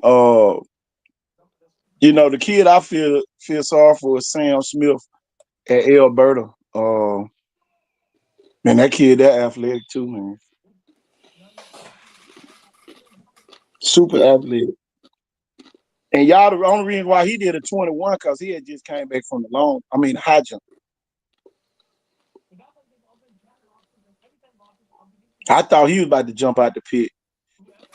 So he scratched at a 22.8. We went on and measured him anyway. He scratched at a 22.8. So I'm telling you, man. Think of the difference. It seems like there's a lot of kids that can jump in that 22 toward 23 range, but man, getting that 24, that's big time. And Caden Williams, you need to be that's the kid that signed with Alabama A&M from Daphne. The safety over there. That's Christian Williams' little brother. Come from an athletic family. Mm-hmm. He heard some pop when he was doing the triple jump. I'm telling you, man, they exerted themselves. I'm talking, man, when them kids saw I was over there running that pit, shit, we know he gonna call that out there. Coach, the Boy, kids love that. man, the kid love it, man. You should have saw the little kid from Fairhope. Oh man, he ran a 10.98, y'all. I gotta go get it. If these kids love, they see me, you, or Coach Hollis, Warren, or Coach Jeff in attendance. They gonna want to perform better. Bet y'all ain't hear nothing I said. The kid ran a 10.98. Hey, Huh? I told us that the other day. I didn't know what you was like. If you had film on it or something. Definitely, family.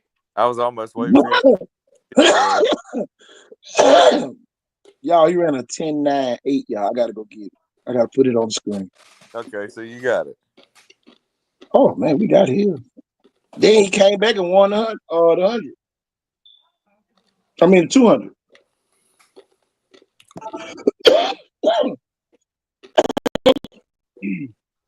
Man, You that's got the all crazy. you got the pictures of the part y'all did to track me that way. I said when it was nighttime, it still felt like it was light. Oh, Final Sport. Yeah, y'all got pictures. Let me see. I don't know. We got no pictures. I ain't getting no pictures of it. But it was nice, I can tell you that. Yeah, go back to that episode, let Warren here. They said something about the sun. We thought it went down and come back up. Oh man, them folks turned the damn lights on warm, man. Looked like the sun they came back up. Dang.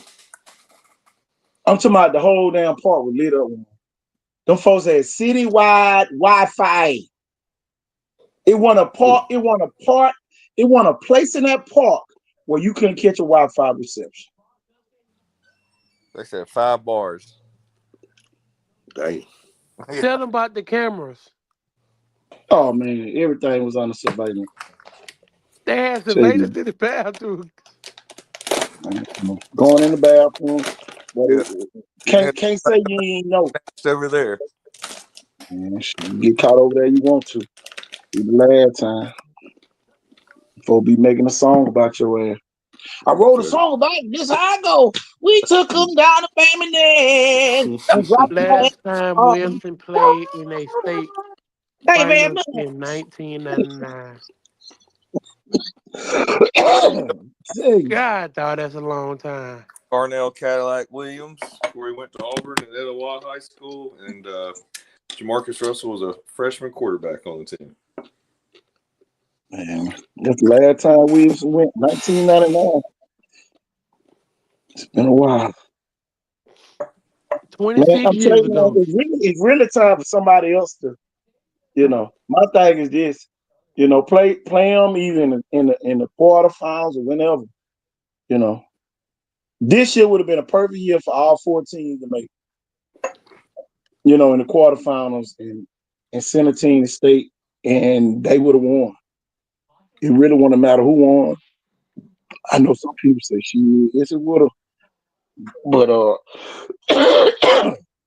No matter who go, we winning regardless.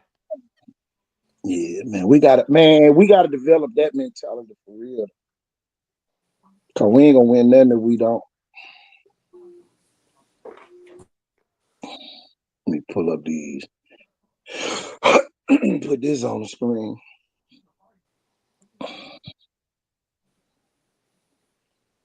I need to see, was it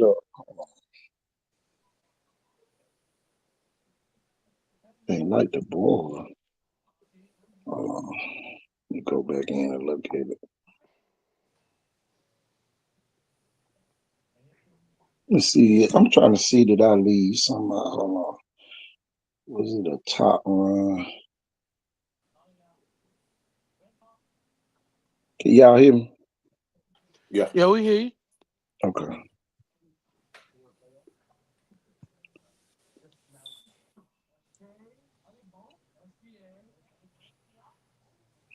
Ran a 10.98, y'all. Can't make it up. Jesus.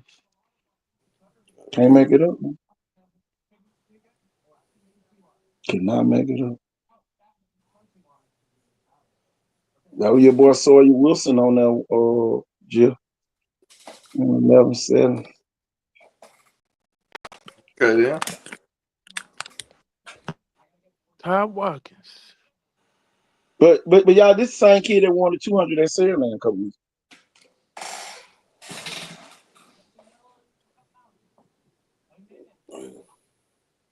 I think that's when he gained his confidence that he can run with it.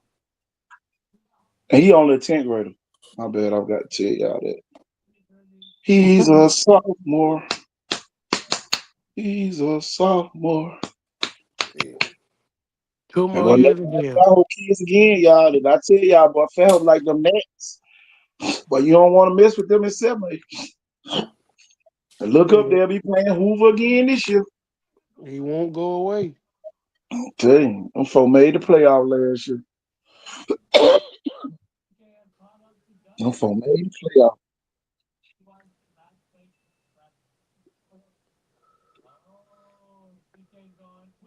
Well, you said something there, Sylvester. Too many haters in Mobile.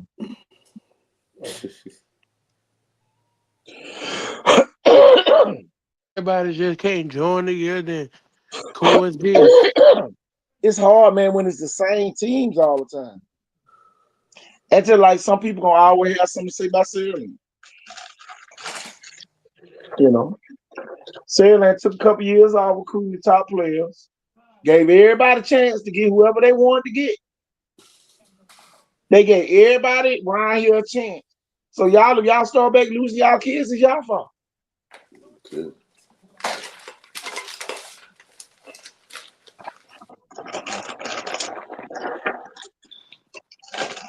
They gave y'all a chance. Y'all couldn't capitalize and do nothing with it.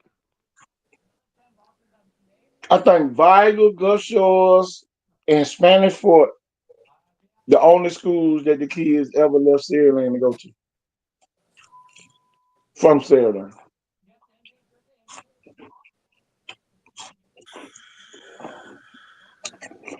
And all 3 of them won state championships.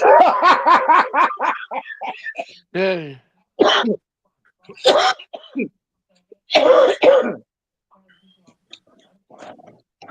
My thing is this, man, get in the conversation. What you say? Join the party. Get in the conversation, man. It ain't hard to do. Still win. That's all you gotta do.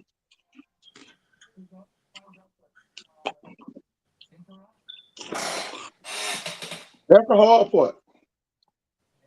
A lot of people say it's easy to want to see a win, man. It should be hard. No, it ain't.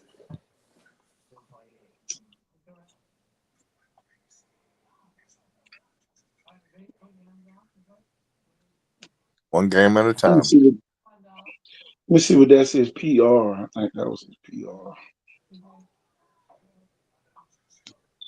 Oh, he did good at the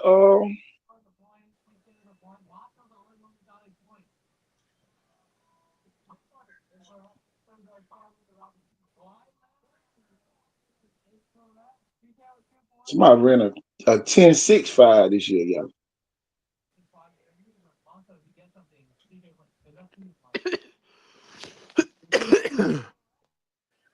Somebody ran a 22.07 this year. Those are the lowest numbers for the 1 and the 200. Well, I can tell you ain't that far off. But you flying, you run a 10.9. I don't care who you. Yeah. Put some wings on you, boy, you might take off. Okay.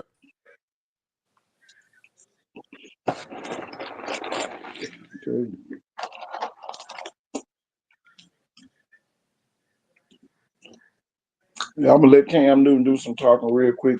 Somebody might need to hear Cam. We'll be right back. We're not recruiting any high school basketball players. Not this year. We've already recruited Ruben, Lefty, Come on, we're building from that. This year, we're not even looking at a high school basketball player because we're losing Davon, Kadari, and Aaron. You can't replace them with high school kids. Let me make this public service announcement to every single high school recruit that's around the world. The biggest, and I mean the absolute biggest threat to you guys has been the transfer portal, whether you want to believe it or not. When I was growing up and when I was getting recruited, yeah, the onus was on, hey, being a 5-star recruit. Hey, yeah, I got this, or yeah, I got that. Man, I had a kid over the weekend, we played in the tournaments, talking to another kid, talking about, boy, I got 62 offers. How many schools can you go to? Like, you only can go to one. Well, shit, now you can go to four. Now you can go to 62. You probably can go to 62. You feel what I'm saying? Shit. You can spend a semester at a different school. The statement is this, like Rick Pitino is a veteran coach. He understands what comes with an entitled ass high school recruit. Mm-hmm. He don't want them headaches. His hair is already filled with Just for Men, hiding that damn gray. Yeah. He don't want to have to be able to go into these homes of players that's not trying to better themselves and their households. Because this is the thing. When you're recruiting a person who already knows it's time to perform versus a player who's trying to say, what can y'all give me to perform? It's two different conversations. So high school recruit, basketball, football, baseball, hockey, lacrosse. Understand this. There's this thing called transfer portal that is your nemesis, right? So act accordingly. Coaches never really needed you. And it's all a conditional relationship. Under the right conditions is the reason why they're recruiting you like they're recruiting you. You don't know unconditional love. It's everything in life has a transaction attached to it. Don't let that fly over your head. Boy, let's set it off Sunday. Jeff, man, you got some rants that you want to let out? I know Warren still ain't let his out yet, I don't think. Everybody still here? Yeah. Can y'all hear me? Yeah. Warren, man, what's your biggest rant for this week?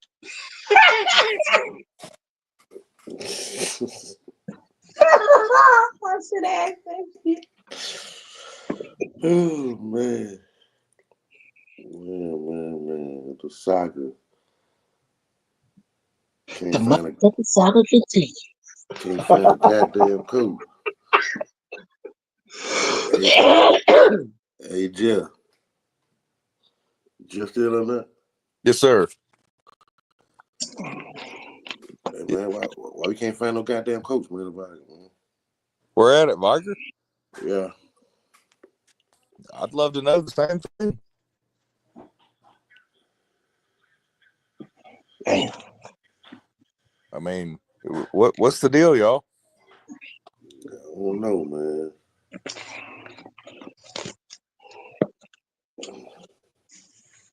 Now I'm gonna tell you what a birdie told me yesterday. They said that one particular coach got into the weekend to figure out if they wanted it. And I'm like, okay. And then I found out what the birdie, what type of bird it was. And y'all, it was more like one of them damn seagulls. Throw a piece of bread up to it and just dive down.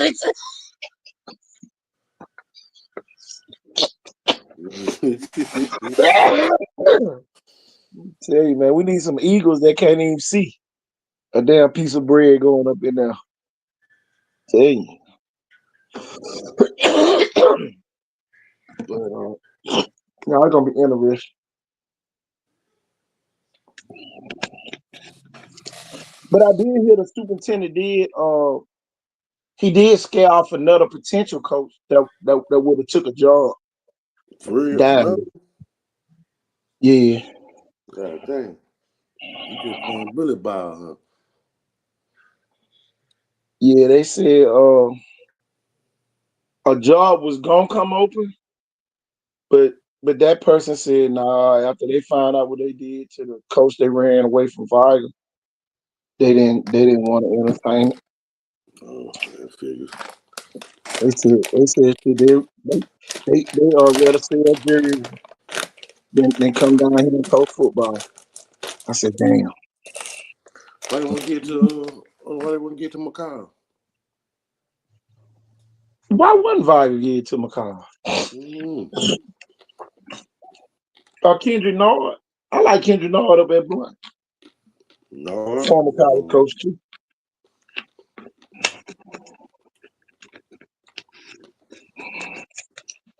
My thing is this. That's an interesting thing. I just thought about it. Kendrick Nord played at Williamson. Mm-hmm. You know what I'm saying? That's interesting. Why they didn't try to get him to come back to Williamson. I don't know, but KJ May dodged the bullet though. Yeah. Yeah, he got on out of here. KJ May said, peace in the Middle East. I'm going to spring training.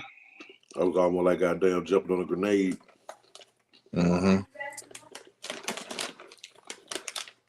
Murphy almost like some all situation downhill. Man. Suicide. Yeah. This the part really where, man, you got to have knowledgeable people to make these type of decisions. I just can't have a bunch of people that they're gonna agree with everything I say or I do if I'm the principal about to hire a coach. Or I'm just gonna let the committee pick the coach and then I'm just gonna turn the name in.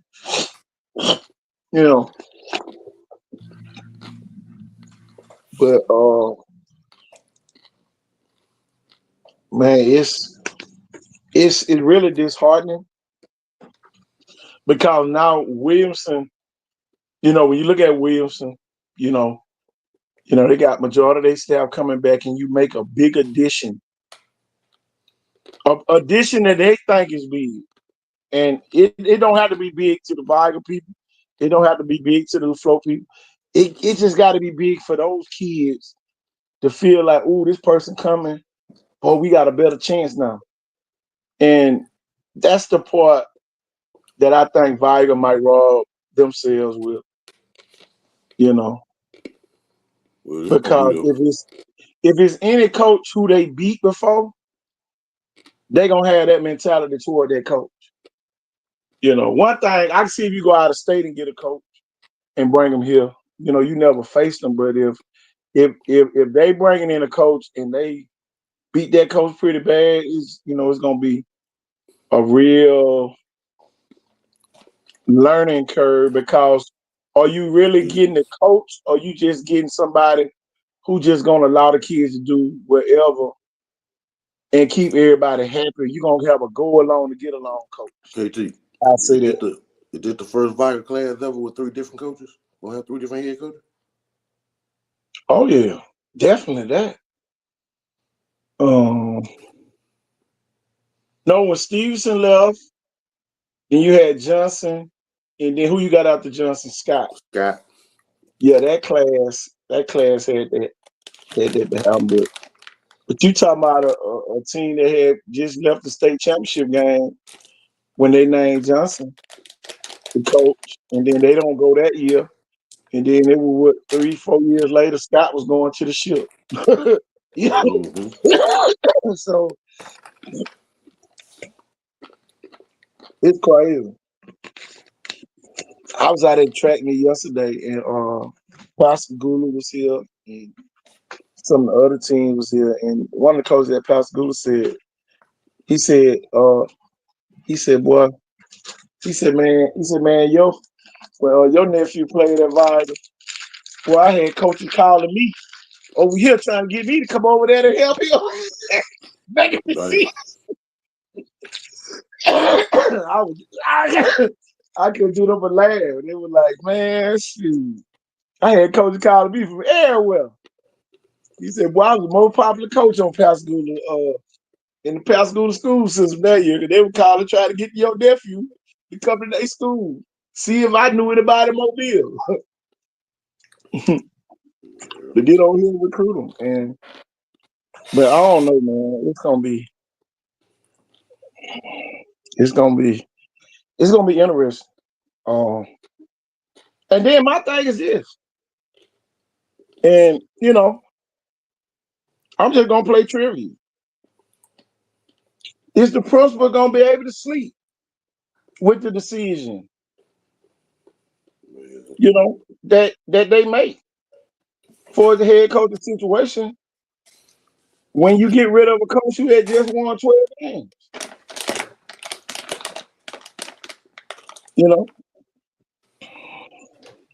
That was still lingers in my head. Are you replacing the coach personally, or replacing the coach professionally? Because you get a lesser coach, man, it's gonna be, it's everybody gonna see the writing on the wall. They're gonna either say professional or personal. I'm telling you. I'm talking about it's gonna become a personal event or a professional event. And you definitely don't want to take away from the event if it's something personal. That's just my thoughts on that.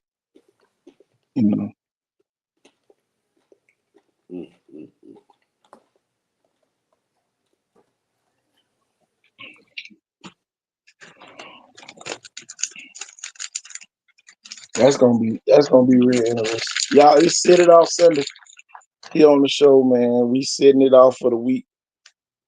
Look like it's gonna be a rain day tomorrow. Well, I'm congratulate the girls coach and Japonica Chambers too. Oh yeah, she up for player of the year. I saw that. Player of the year, coach of the year.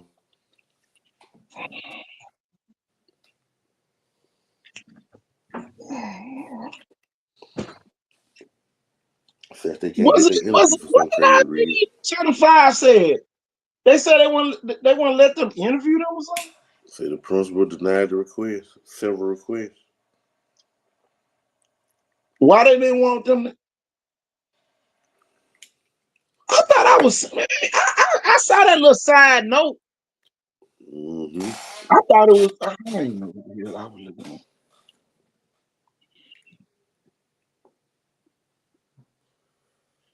I'm gonna tell you this, man. When you get in any leadership position, you can't bring everybody with you. And when it gets to that point, man, the prestige level goes down. I never forget, boy, I used to play the game all the time. And then, boy, you come into one program, it's a 5-star program. One program might be a 6-star. One program might be a 7-star.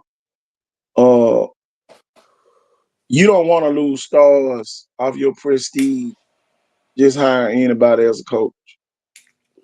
And, some people going to say, well, when the other coaches came, they had a losing record when they got there. But y'all, this is something different. Those people came from other places.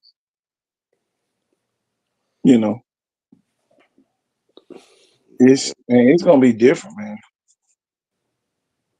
It's gonna be different. And I just don't know. I don't know. It's definitely gonna have to be a college coach. It's gonna have to, man. Because I'm gonna tell you why. Mackenzie didn't have a spring and he didn't have a summer. This coach gonna have a spring, and this coach gonna have a summer. So if Viger don't win, it's gonna be on this coach. It ain't gonna be on the kids. It's gonna be on the coach. And that's the only difference that I can say that I see. What y'all see, man? I'm talking about, man, we just can't sit here and just pinpoint nothing. Man, it's almost like, man, we a blind person on a braille board feeling for something. You know what I'm saying? I feel like Helen Keller feel. Wah wah. Wah. I'm telling you, for real.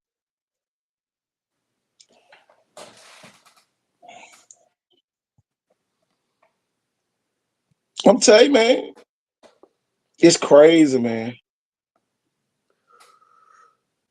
It just confused me when you got certain people you thought stood on right. And when they be with that bullshit, that'd be the most shocking part.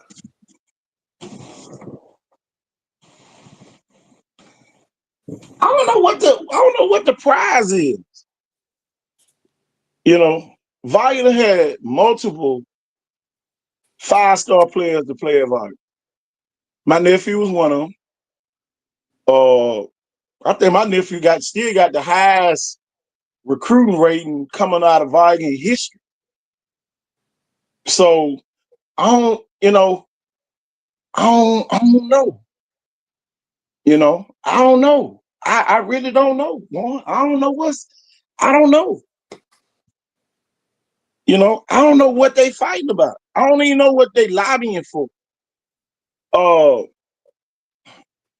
Viking go to the championship every 5 years. We can say that since 1998, Viking have been to the championship at least, 6-7 times since then. Boy, it's less than 5 years when you think about it. That's been but this is gonna be 25 season next year. So 27 years, 26 years ago, they played for the championship, and they done been back at least 6 more times after that. So yeah, about every 4 to 5 years, about 4.5 years, Viking playing for a state championship. But nobody wants to come take the job. Why nobody don't want that job now?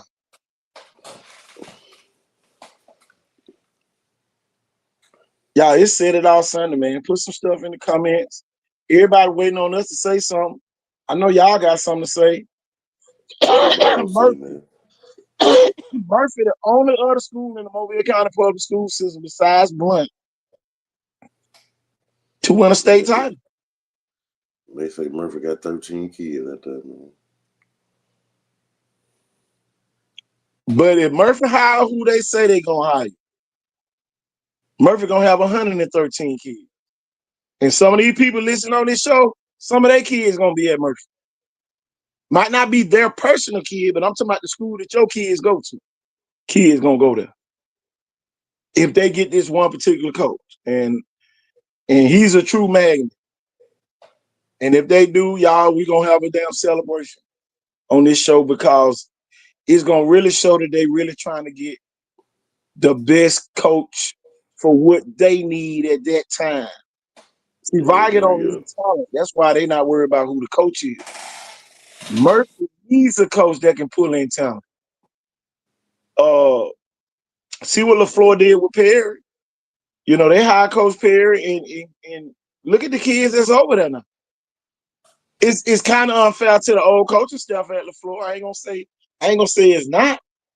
It's kind of unfair that they didn't have that particular update to their coaching, to their coaching grade. If you want to use the new game systems and all that, you get rid of one coach, not the next coach, everybody want to go play for him. So, bingo. You just said it, man. That's the thing. It's like they trading places. Yeah. Yeah. So if you can people are not looking at what I just said. If you can pull talent to come to LaFleur, how can you pull talent to come elsewhere? Oh, we always had talent, but that's gonna be the problem.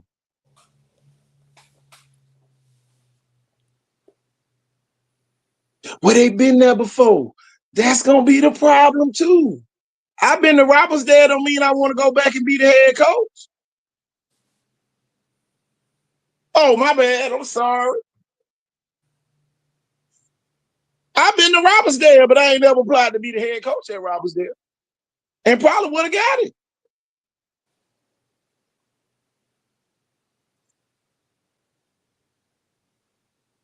That's the point that I'm making.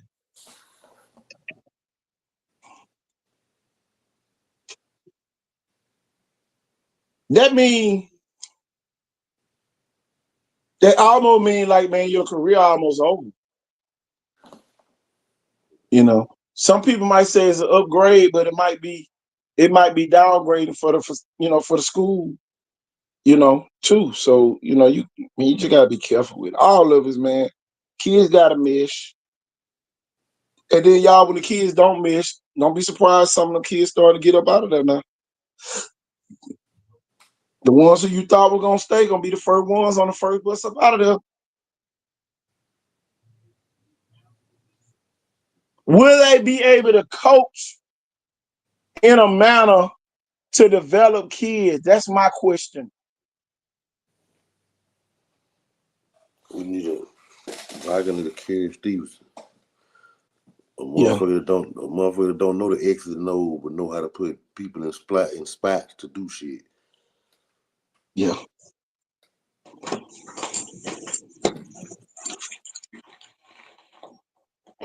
I think a lot of teams that lose overcoach.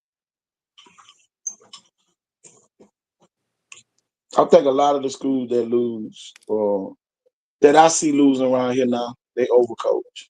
The kids don't really like them.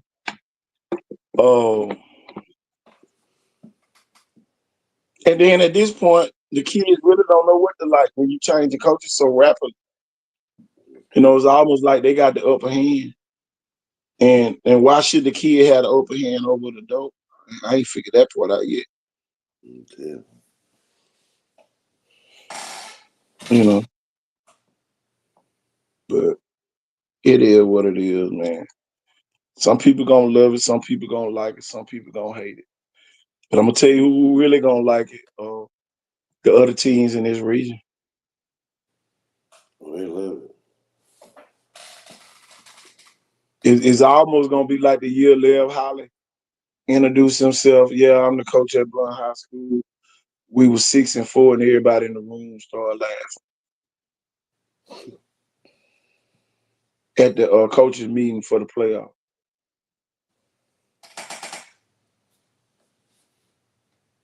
How in the hell you 6-4 with all this damn Division I talent? Okay. And everybody's, oh man, we gonna win. Sometimes you don't win. I saw BC Rain go 3-7 with 5 Division I players. Yeah. I saw that shit with my own eyes. I ain't gonna never forget that. 5 Division I players.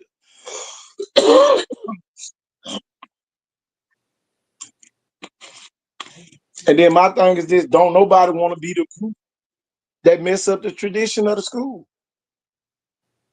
And Viger gotta be real careful that you might kill your tradition. You might not be the school that say y'all in trouble. Might not be that school you start losing the wrong game. And y'all, it put so much pressure on the new coach to go over there when you got to play Blount and Tuscaloosa County the first 2 games of the season. You got to go play at Ladd, then you got to go to Tuscaloosa. This year you got to go up there. So we don't know if these people are competent enough or strong enough to put a team like Viger on the road and have the kid ready to play the next day or the same day. And then another thing, man, a lot of people, just feel like it's something missing at Viger right now. I don't know what it is, man. It's like something missing. I know the other team, 5A Region 1, hope Viger lose 4 games, so they only have to deal with Viger in the playoffs. Because they know it's almost like a hurricane that get close to the coast. Boy, it gets stronger when they come up in Mobile Bay. When that playoff stuff for Viger, boy, they're Category 5. You know, they do some damage when they get in the playoffs, but if you can keep them out, boy, like they did when Cook was there, you know, they kept them out the playoffs those 2 years. Everybody wants to talk about circumstances. It happened. You didn't go. Ain't no asterisk by. You didn't go. Okay. Well, what was your playoff record? 0-0. And then some of the other schools, y'all didn't capitalize. UMS, Williamson, who else? Fade Academy. Back then, y'all didn't capitalize, and here come Gulf Shores. BC Rain. BC Rain, all y'all didn't capitalize, and here come Gulf Shores, jeez. 15-0 state champs. Okay.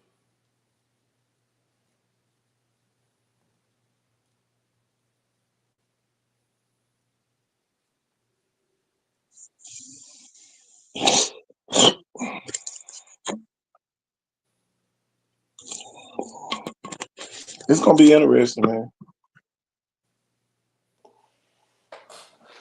All I'm gonna know is this: we gonna go back. What the date is? I know what this date is. It's the 23rd because Kyle's birthday tomorrow. So I'll definitely go pull this show and play it back.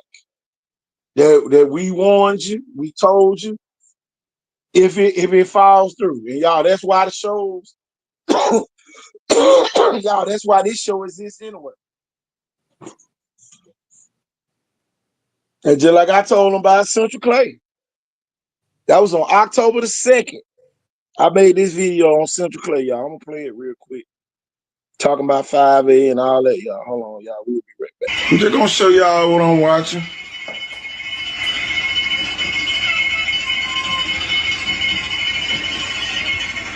Bye-bye. Bye-bye. Y'all, it what scared me about Central Clay. Can't say I ain't tell you. Y'all, that's what scared me about Central Clay right there. Woo! Boy, them folks, one play away. They put the ball in their playmakers' hands, y'all. They ain't having no disputes on who gonna get the ball up there. I can promise y'all that. Boy, y'all saw it with y'all.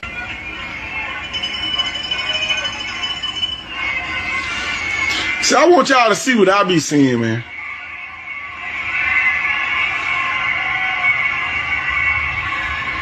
I'm telling y'all, man, it ain't no punks in 5A. I'm telling y'all this now. Y'all think this stuff is, oh man, we got the best team. Okay. Okay. Better eat your Wheaties. I'm telling you, gonna need it. But y'all, God, that one fell off. Chip, me and you still here, Big Mac here. Man, it's crazy.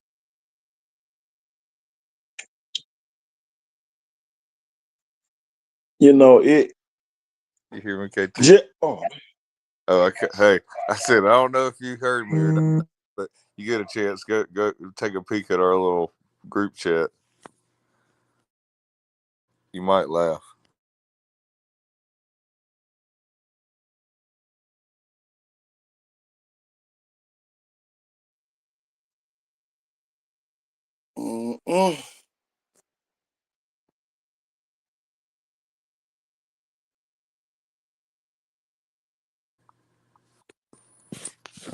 Yeah, Coach, can you hear me?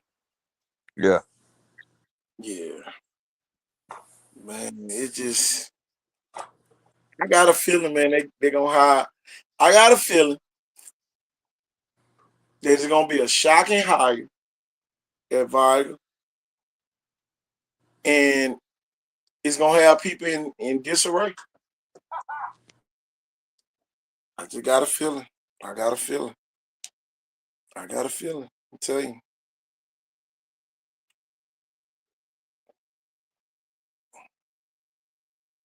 And you know, Jill, man, you know this.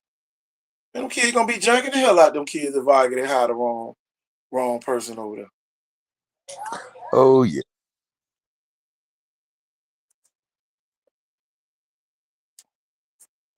Tell you now. Mobile jank. Man, we talk shit down. Boy, make you not even want to show up. Boy, they jank you so good. Tell you. Man, why you ain't come to school, man? I was sick.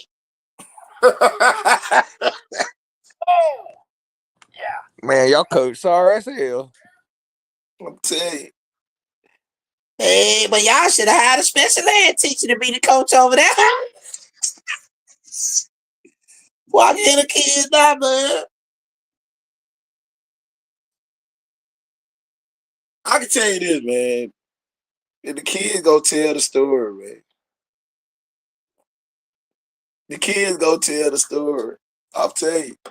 And y'all, if you hire the wrong folks, I'm letting you know right now, we gonna wear your ass out on this show. Tell you. Y'all really ain't gonna want to watch this show. Oh my God. Man, and my thing is this. People think on this show that we have favorites. Y'all, we don't have favorites, man. We have what's called common sense on this show. So don't ever confuse us liking a coach because he our favorite or she our favorite. No, we go with what's common sense. Sometimes. We love winners. Yeah, man, we love to win, man. See, Jeff, a lot of people don't get us because a lot of people can't do what we do. That's win multiple championships. A lot of people can't do that. It ain't for everybody to do, y'all. If it was meant for a lot of people to win championships, they'll be doing it. It's a science to it, y'all. It's a real science that goes into winning championships. Y'all, we can get mid-season and know we about to win one. Me and Jeff can. Everybody else can't. Or we can sit on this show and be like, Jeff. We can say that on the show. Coach. Coach KT. I'm telling you. They got the intangibles. And y'all, we talk off air all the time. Me and Jeff talk all the time off the air. Man, we got kids dodging training right now.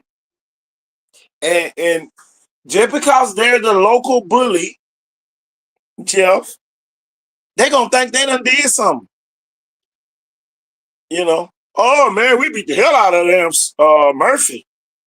Oh, man, we beat the hell out of Satsuma.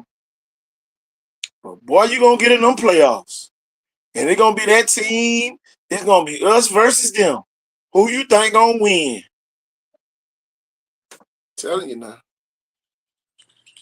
Yeah. You do good. And them folks ain't even speaking to your ass when you come in.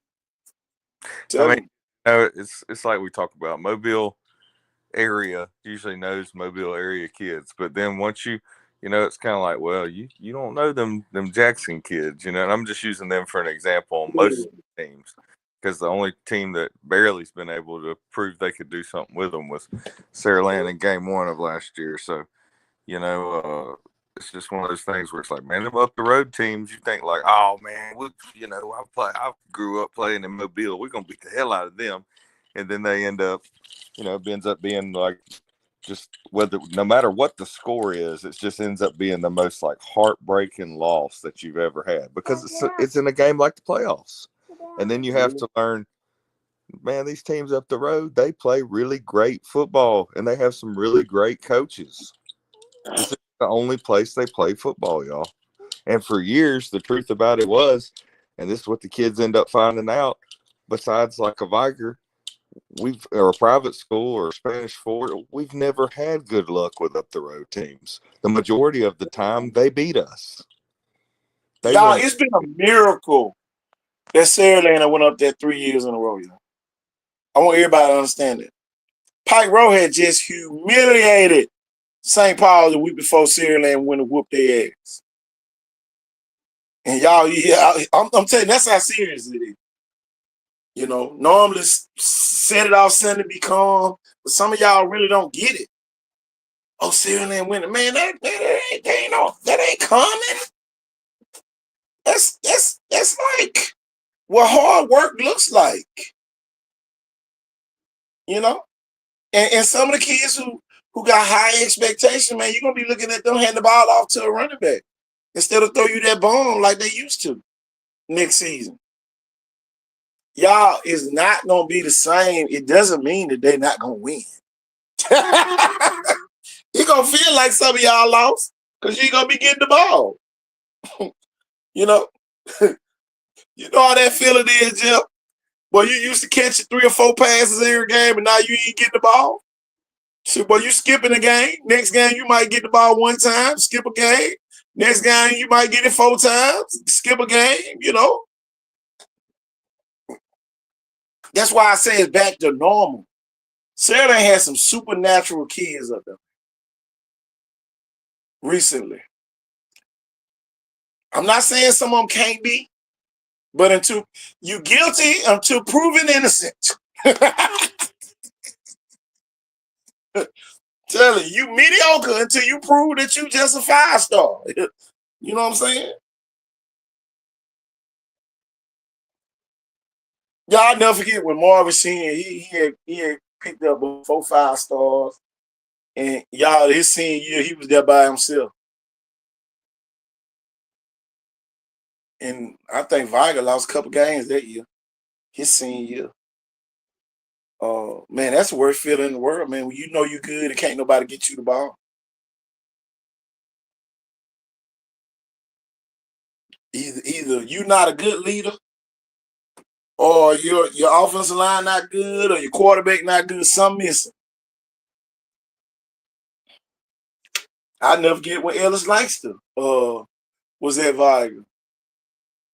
He lost to LaFleur and ended up beating him in the playoffs, but ultimately ended up losing. But you know, a couple years before that, he ain't have to do nothing but just be one of the stars.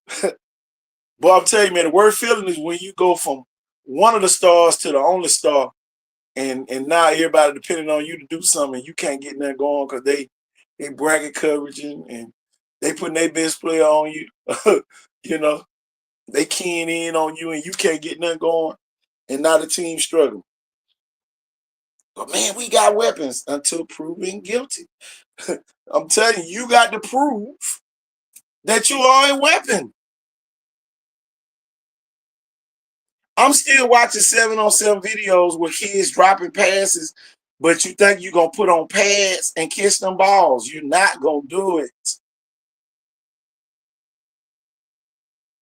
You're not going to catch them passes with them pads on and somebody putting a little bit more pressure on you. Please don't get tackled. Get hit when the ball comes. That ball might go straight up in there as an INT. Just a lot going to this football stuff, man. I feel like this offseason been too relaxed. You know? Been too relaxed this offseason. Everybody thinking what they're doing is enough, and it's not. It ain't, man. Y'all, we are top heavy right now. That means we superstar heavy. Everybody else running in packs together. Who gonna break away? Who gonna break out the pack and join the top dogs is at the top? That's what we waiting to see. The 2028s and the 2029s coming in doing something as well. I got a couple 2029s. I'm gonna feature tomorrow. That's gonna be interesting.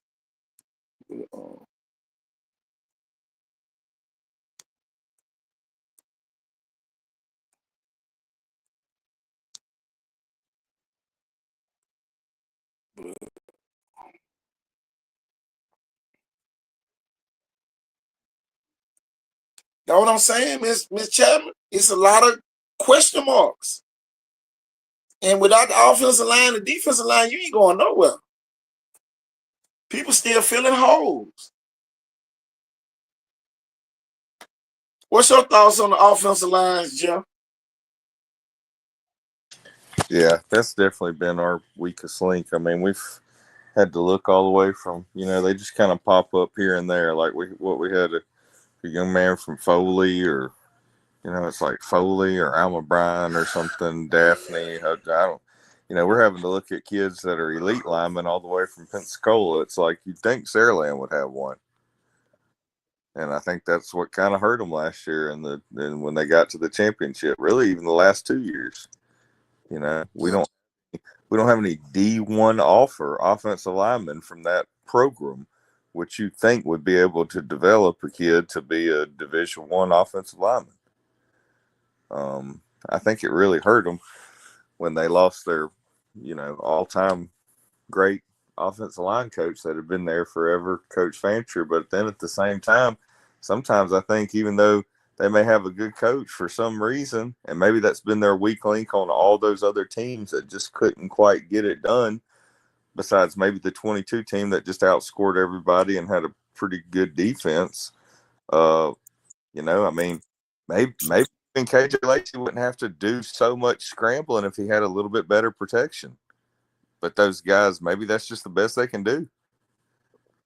And maybe they developed them to be the best that they can be. But that goes back to what we were saying, where it's like, you almost got overkill on the skilled kids. It's like you might want somebody that does a little bit of that. Why don't we get your boy over here, if you want to call that recruiting or whatever, but need to get some offensive linemen. The thing is this, Jeff. A lot of them kids be the first ones home. And when they get home, they don't do but stay in the house and eat up everything. Yeah, they're not doing any of the extra stuff. They're not going to offensive line country. They have that, like Bo Cagle. He goes over to O-line country, same place as QB country. There's Blaine Clausell. There's several offensive line trainers that you never hear hardly any of the kids. It's almost like, oh, I worked out at school. My coach worked us out. It's like, yeah, my coach does this. I did it while the damn coach might suck. I ain't saying they do, but the coach might be just terrible at reaching kids. Well, here's the thing, Coach. You know this as well as I do. What all besides like your three main high school type of football lift, besides like bench, squat, and deadlift, can you really get enough repetitions in? I mean, are you getting enough leg extensions? Are you getting enough calf raises? Are you getting enough tricep extensions? Are you getting enough nose breakers or skull crushers or dips or, just forearm train? Like, are you getting on the boxes? Are you getting on the dots? Biometrics, yeah, boxes. To pick up the 300 pounds off the ground. Yeah, I agree. Oh, man. Are you hitting this? You don't have to, no matter what, it ain't like going to be any new age type of, state of the art training.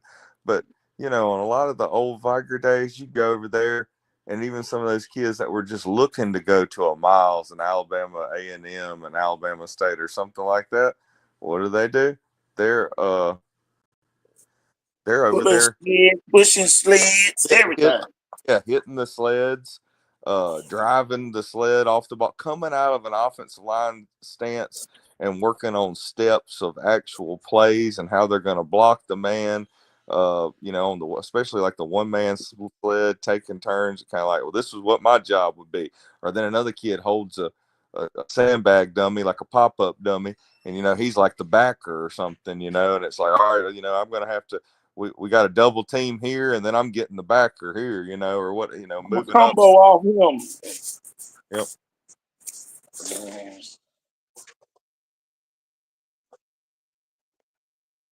Crazy, man. Man, this stuff too crazy. And y'all, man, we hate to seem like old men, which we are, man. We old men when it comes to coaching, but because we so old school with it, that y'all, that stuff still works. And I really feel sorry for the kids. Yeah. And then you even got the skill kids that think they're doing enough, and most of them got a weak bench and their speed. They come back from these. Coach, the skill players got jobs. So those kids miss the workouts and oh man, I gotta go to McDonald's and work. I gotta go to Burger King and work. Using that as an excuse for missing a workout. You might. It ain't no excuse. You either there, or you not there. Yeah, you need to be. It's almost like going to school. Yeah, somebody might excuse your absence, but you still were absent. You're not gonna have perfect attendance if you're not there. You don't get perfect attendance because you brought a note for that day off. No. Yeah, you excuse for it, but you don't get perfect attendance. We don't have enough perfect attendance kids anymore. Right. No, there's no excuse using a workout. You're going to have to talk to the people at your church or something about cutting a few yards for some extra money or something, you know? This is ridiculous, man. They ain't heard of nothing like that. Went up to Blunt the other day for the track meet. You know, I'm thinking some kid, oh, man, he going to work. Work? And y'all out here? Oh, man, come on. Come on, man. That's a disconnect from the team. And then my thing, and then if the coach puts you on third or fourth string, then you wonder why. Oh, my son got to work. Well, go to work. Take your ass to work. Because we're working on football out here. That's the biggest problem. A lot of these coaches sit there and work with these people and end up being nemesis at the end because now somebody comes to the school that's better than them. Now they on the bench. Oh, he said, man, because I got a job. You know what I'm saying? You almost set your own self up. Man, I'll put your ass off the team. Your ass miss one of them. You no man can serve two masters. No man can serve two masters. That's why I don't be like people. Yeah, I know how to multitask. You gonna suck at it. Some of you suck at multitasking, but you continue to do it.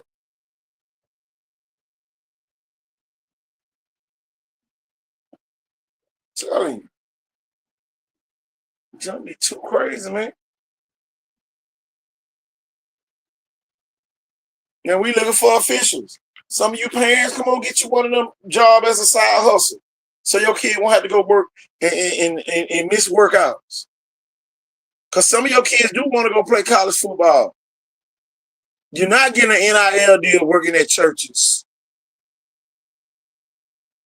or Lowe's, or Home Depot, or Walmart. You're not. You're not giving those kids NIL deals. That means you'll settle for anything. You have lowered your own standards. Money only talks to money. This is not a get out of jail free card. Your kid going to college these days. Telling you. But you want your kid to go pro and all the other stuff, but man, everything ain't following in order, man. Everything shall be done in decency and in order. When the order gets out, kids going to jobs, kids missing workouts, and all this other stuff, you kill the camaraderie of the school. Somebody asked me why Blunt lose, because their kids be everywhere. Some kids going to work. Some kids have to get on the bus to go home every day. All that type of stuff. It develops. That's a transit school, y'all.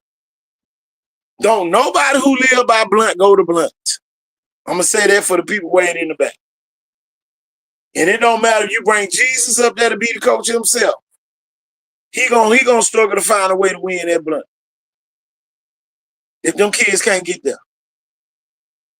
Yeah, they didn't get that long as school in that day. But come up there on a day where one of these holidays on a Monday, President's Day or something, shit, how you gonna get to practice? Yeah. Wake up, man. Coach said that is a transit school. My God, it's the truth though. Like catching a bus to go. Transit school.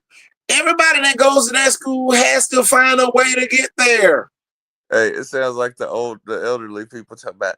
We used to take the bus from Pritchard to Mobile and spend the day. I'm telling you, for real. That's a transit school. I'm gonna tell you what really would make Blunt a successful school. If Blunt had public transportation to go up there and drop kids off every day. If Blunt had a bus route where a Wade bus system drop kids off at Blunt every day or somewhere near Blunt every day, oh man, Blunt would be a successful team. I'm telling you, boy, Viger had buses that ran right in front of the school. We had that Plateau, Alabama Village bus, and then we had the Crosstown Chickasaw bus. Stopped right in front of Viger every day when I went to Viger. So if I had to go to one of my grandmama's house, I hopped my bus right on that bus after workouts and caught that bus. And then guess what? If we stayed after the 6 o'clock, I had to walk to Pritchard Mall to catch that last bus coming out of Pritchard Mall, going to downtown on the Highway 45, or I had to catch the Crosstown Chickasaw and walk from the Mobile Infirmary to my grandmama's house down in the campground. Telling you, I'm talking about real facts. Telling you. It's the real reality. But Murphy had his own bus. Oh, my bad. My bad. Bus used to run right behind Murphy and drop kids off. How I know that? I used to be on the bus watching them. I used to ride the bus with them some mornings. I used to get up some mornings until about 5:30. I'd be at my grandma's house. Go catch the bus over there by Mobile Infirmary. Right there at the entrance. It was a bus stop right there. Catch the bus, go to Vibe. Just ride and see all the kids who got on and off the bus. Come on, man.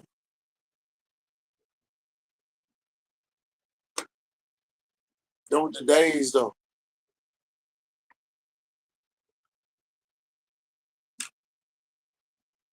But, man, I don't understand the leadership no more. Everybody personal, man. Ain't nobody professional no more. Man, you could tell somebody something in confidence like we used to do back in the day, tell.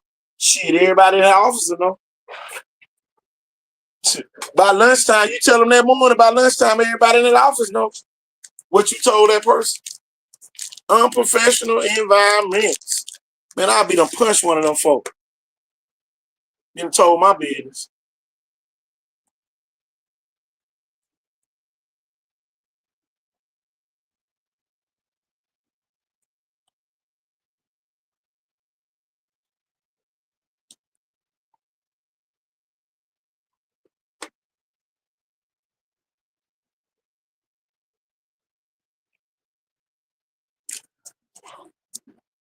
Y'all, let's set it off Sunday. We on the show.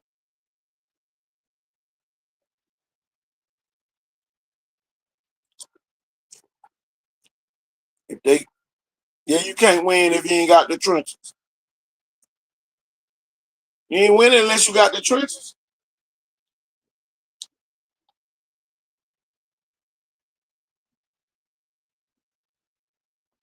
Man, you got the best looking playbook in the world, Joe. If you ain't got nobody that can block, go ahead and put a 0 in front of your 1.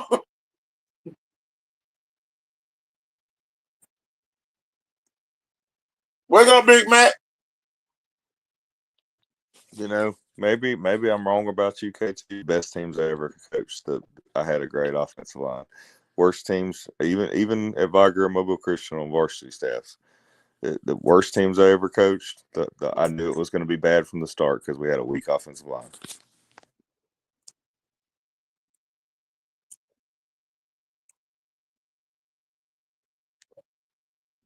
Hey, y'all, I'm telling you, the worst offensive lines be the ones who always big old nice guys. Oh, boy, that be the worst offensive line. Boy, you going to get your ass beat. Little Pookie, come on home. We going to eat pork chops and rice tonight.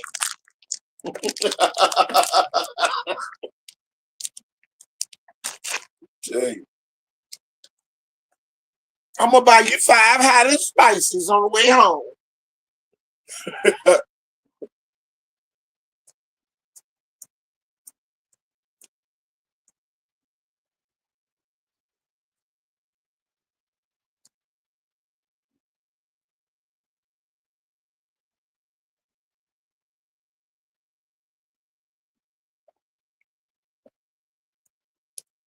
Yep, big softies. Tell you. I had this kid one year. He ended up going to play college football, but he was out of shape back in the day. And remember when he was younger, he practices got so hard he thought he was a big dog, and by the third practice, he was hiding out in the bathroom, saying he had stomach problems. Oh yeah, best one in the stomach aches. Yeah. Well, he wasn't looking like the best one no more after he's so showing he wasn't in very good shape and how hard it was getting and everything. It was just might have been too tough for him. I ran them out by doing the back crawl Olympics every year. So we used to call it the back crawl Olympics. Boy, look here. We did every version of the back crawl you can come up with. Okay. Back crawl 20 yard, run 80. Back crawl 30 yards, run 70. Back crawl 40 yards, run 60. Back crawl 50 yards, run 50. Back crawl 60 yards, run 40. Look.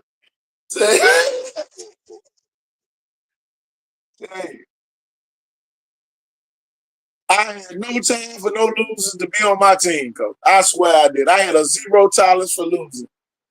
Weed out the weak. We only as strong as our weakest man.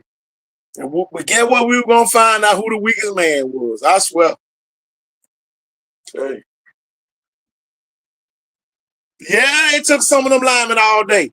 And some of them had to make a business decision when it got to that 80 and that 20. Some of them had to make a business decision.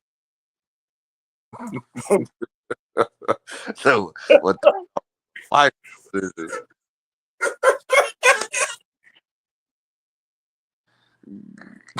Don't right there be the teams, though. I'm going to tell you, Jeff.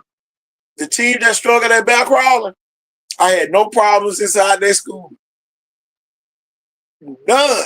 The ones that perfected it, oh boy, it didn't matter how many back crawls they did. Yeah, there's gonna be some monsters. They were ready to get their punishment. Right. Hey, but the ones that can bear crawl good, there's gonna be some monsters out there. Oh yeah, boy. Man, I'm telling you, they would knock your damn head off. Oh boy. Coach, just imagine your wide receivers doing back rolls. And now it's time to block when the running back. You are blocked. Oh, yeah. You are blocked. I can promise you you're going to get blocked. Because he got so much confidence. Man, I just back row 80 yards yesterday. You ain't going nowhere, buddy. And it wasn't going to be no holding. I'm telling you, Jeff, I was blessed, man. We rarely got any holding calls. Because guess what I told him? If you feel like your hand's slipping, throw your hand straight up in there. Oh man, come on. And bump him with your chest. Come on, man. Come on. Hey, the hands going in the air gonna distract the defender. I don't care what people think about it. It was still plenty legal several years back, even at the lower level. So we were already good at those bear crawls. I was like, well, if you can't block him straight up, cut him. Hey.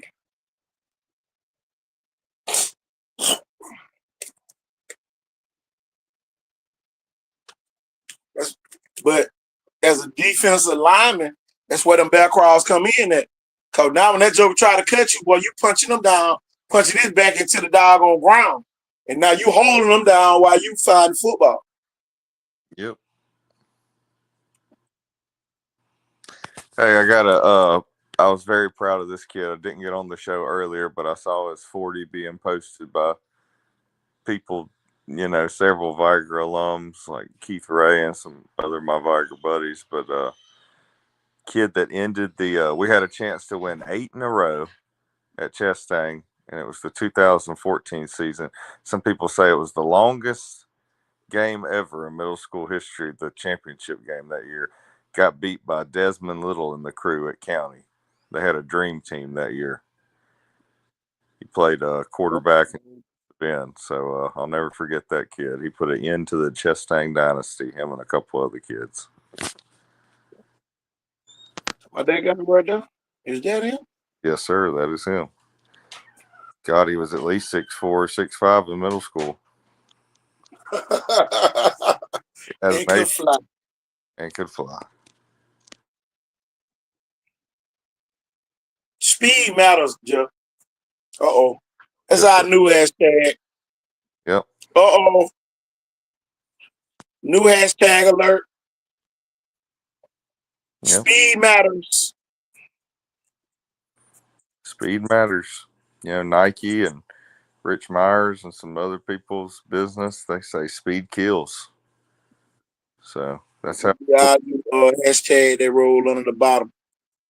Yep. Speed matters. Speed matters, y'all. There it is. It's rolling. 40 will make you or break you.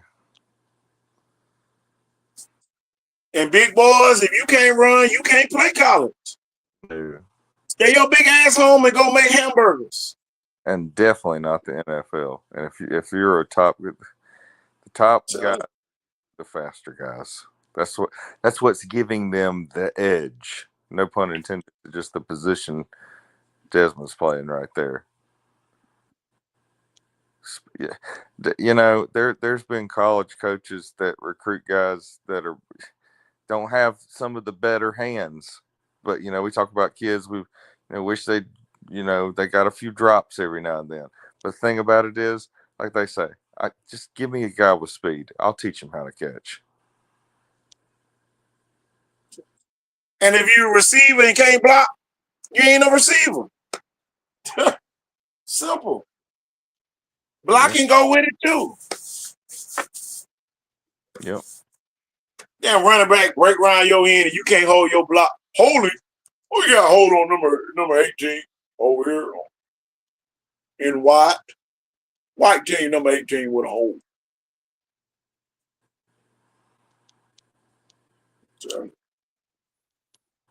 That was like one of my buddies that. Well, them diamond push-ups coming in at Jeff. Yep, them diamond. You can't. Oh, yep. Come on now. Go ahead, Coach.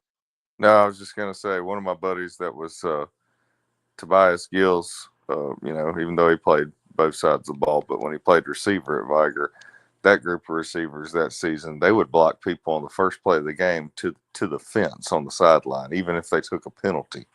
That's how well they blocked. They were sending a message of you going to get blocked tonight. So you might as well. If you thought you were dealing with some soft receivers, no, we physical. I'm gonna tell everybody the secret about Viger kids. That everybody trying to figure out that you'll never. And y'all, this is why you got some Viger supporters say it don't matter who the coach is. No, the kids are unselfish. That's something you can't coach. So if you try and be like Viger, teach your kids how to be unselfish.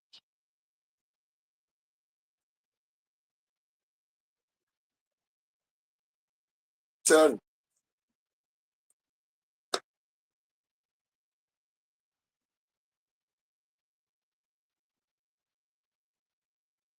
I can't wait to see Juice Johnson, the running back for Viger. He had a great showcase, I'll tell you that. He did, and he's got a great attitude too.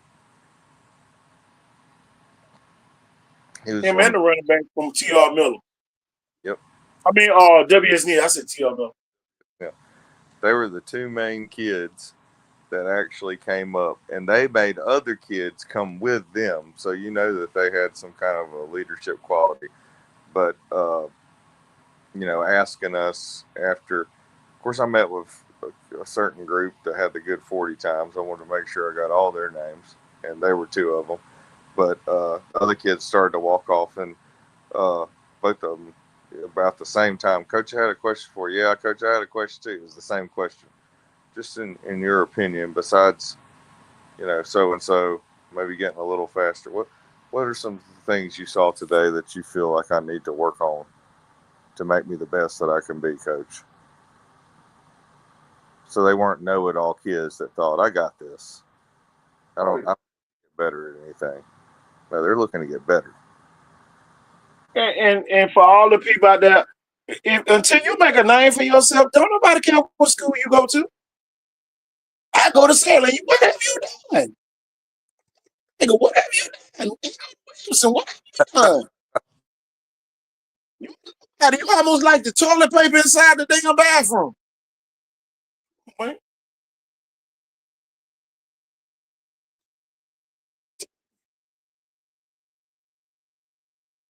Damn, KT, you gotta be. Some of these kids need to hear this because they think just because they go hear the bells at a school all day long that they're important. That don't make you important. And a lot of people might say the normal at Saraland is different than the normal at some of the other schools because they still gonna be some of y'all with their normal. KG said they're gonna be normal, but the score gonna be 56-12.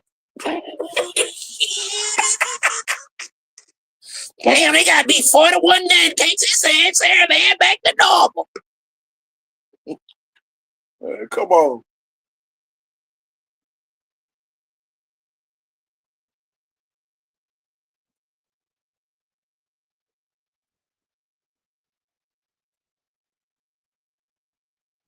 I'm telling you though, I was sitting there thinking about this the other day, Jeff. The standards at Viga so high, they done fired 2 winning coaches. Back-to-back years.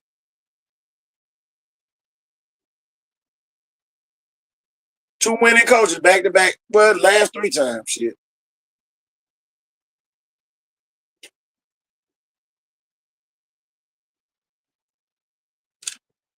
Some schools find losing coaches. Oh, okay, my bad.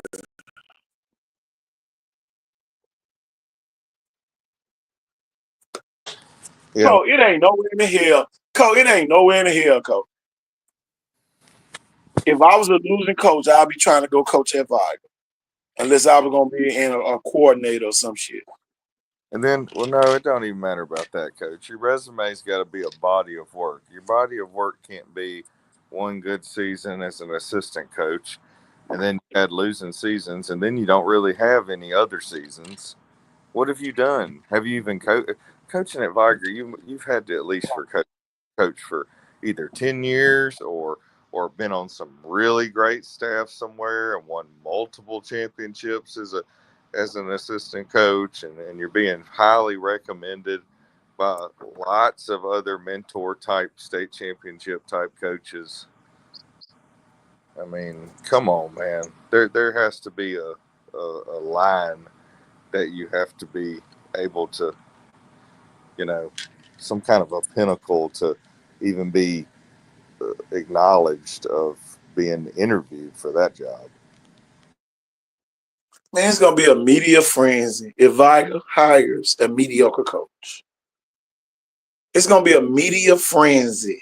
Well, I won't get into all the details, but in our private chat, I done told you, if they hire a mediocre enough coach, everybody get your life right with the Lord. That's all I can say, because the end is near.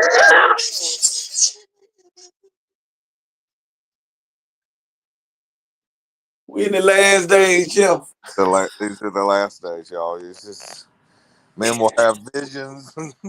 The writing will be on the wall, so to speak. I'm telling you. Yeah, dog. And y'all is not talking down on nobody. Some of this stuff is just common sense. Common sense 101. Speed matters. Viga always have a lot of speed. Coaching matters. Viga normally have great coaches. Well, we gonna put together a great staff. You can't have a great staff if you don't have a great head coach. Oh, okay. Come on, man. Put together a great staff. Who would want to play for a losing coach? or a coach for a mediocre coach. I learned about coaching. I'm gonna tell you who taught me about coaching. Bobby Cox with the Atlanta Braves and Joe Torre with the New York Yankees. We always both say that. And what are they really called in baseball? Managers. They know how to manage. Man, Bobby Cox ain't getting in the way of Chipper Jones and all them folks. Tom Glavine and all them other pitchers, man, he didn't get in the way. This man had 3 Cy Young winners on the same team. Yep. He just made them play together. Yep. And they won World Series after World Series. Same way with the Yankees. Joe Torre, man, that man ain't had to coach. Hey, he might have to go out there 1 or 2 times and kick dirt on the plate. That's about it. Hey, him and Bobby Cox look like the greatest arm folders of all time. Just the chillest dugout managers of all time. But when it came time in the clutch to make a great decision, a clutch decision that ended up becoming a positive outcome more than negative, they knew when to make the right managerial decision. That's why they were a manager at a team like that and kept proving it year in and year out. My thing is this, man. Your head coach has to be somebody that stands in that circle and lights a fire or puts out a fire when it needs to be put out. See, a lot of people want coaches that light fires. No, you got to be able to put out fires too. Yeah. They're just like back in the day, and Jeff, man, you know this, man. We was at Maine, same type school. The teachers started picking on the football players because we had them in order. Oh man, it would only create more problems. Like, the kids would end up getting targets on their back.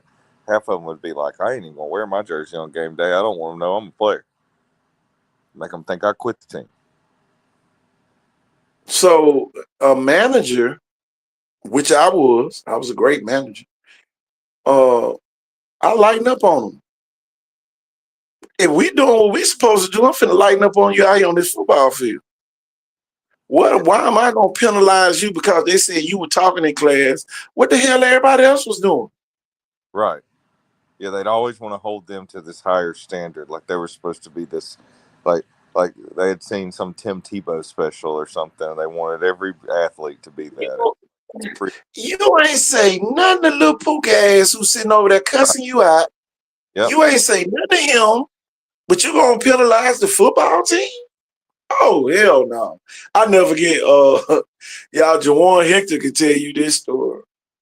When his teachers came out, coach, it was the day of the championship game. My first year there, coach, we going for the championship in basketball. We had just won football. So, y'all, we get all the way to the bus. Here come the teacher. Oh, Jawan's not playing today. I said, you're right. He's not playing on your team today, but he's playing on this team today. And coach, I told the bus driver, close the door. We finna go. Oh, yeah. I love it, man. I love that. Yeah, I mean, no, coach, that ain't how you penalize kids, coach. No. How you penalize kids? David says, we ain't going to crucify Give him the same write-up. Give him the same punishment. Or I would not talk in class. Give him the same punishment work. But don't try to single him out when he trying to do something positive and you using that as a weapon. And coach, I taught them something with that. I taught all the teachers over there something about that. I ain't holding them up in their wrong, but you're going to treat them the same way you treat every one of them other kids in that classroom. Mm-hmm. And when I see you trying to use it to control our team, manipulate the system, cause I ain't care how good a teacher look. I ain't care about none of that shit. That's why a lot of teams losing now. It's according to who it is. Oh, that's Miss Such and Such. No, Miss Such and Such get the same treatment as Miss Smith. And every school had a Miss Smith or Miss Thomas. Yep. Miss Brown. So at the end of the day, they get the same treatment. That's what managers do. But I can get some stories where kids get suspended before the coach found out. Hey, want to do them like they've tried to do us. Be like, do I come in and ask you about what he's doing in your class? I mean, do you ask what he does in my class? You know, like, why are you coming to me? You know, I don't bother you in class. I would tell you, Jeff. Don't tell me how to run my class, basically. Hey, Jeff. Get what I used to do for them teachers. Oh, you suspended him? Okay, good. Close the bus door. We gone. You don't care? No. If he's suspended, guess what we did, Jeff? When we got about 40, we kept on pressing. Or we kept on running the score up on whoever we played. Why you run up the score? Because we was missing little Pookie, and we was getting everybody practice today. Right. So I taught everybody lessons. No one man stopped the show. No, the show goes on, and the show gets better. Yeah. I'll never get y'all. We beat Hankins, not Hankins, Burns. We beat Burns 85 to 35. Solomon Patton was playing over at Burns that year. And after the game, we had like 4 kids that got suspended. So I ain't had nobody to put in. I mean, I ain't like I could just sub the whole team out, like I normally would do. So I kept my starters in the whole game, but we just went on a regular rotation. Sub in, you mess up, you bring your ass out. And Cole, when I looked up, we was up by 50. We was up by 50. And Solomon Patton won the championship that year. I was happy they suspended 4. I was trying to get 100. To the 4th quarter, the principal called that to my running the clock. Because we had 79 going into the 4th quarter. Because I held the ball whole 4th quarter. It was 79-35 going into the 4th quarter. We ain't let them score nothing. And we held the ball for the rest of the game. But I'm telling you, man, that's them the type coaches you got to have. The show goes on. Somebody not there, okay. It ain't my fault. It ain't my fault. I can't tell the school what to do when I'm the coach. The school must goes on. The school got to go on.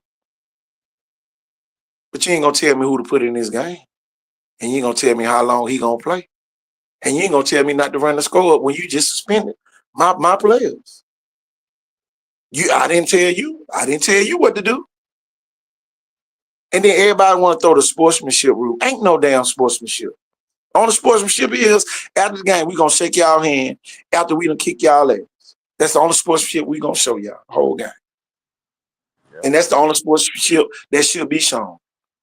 All that other shit, yeah, you showing us sportsmanship. Man, go eat donuts from Krispy Kreme when they come out the hot donut line.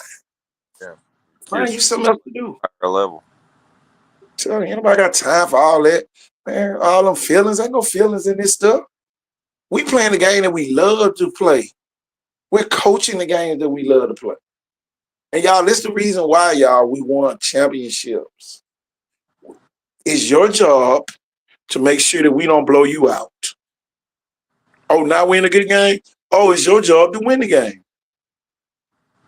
Because we coming with the mentality where we try to blow you out every game. That was 1, 2, 3, 1, 2, 3, kick ass, or whatever we said in that reference. We didn't say kick ass, but in the end of the day, it was explode. It was something. 1, 2, 3, explode. But I'm telling you, it was some electrifying. Yeah. We ain't never say 1, 2, 3, take it easy on them. No. Yep. Tell you, sportsmanship is saying good game after the game. That's it. Right. Real, y'all.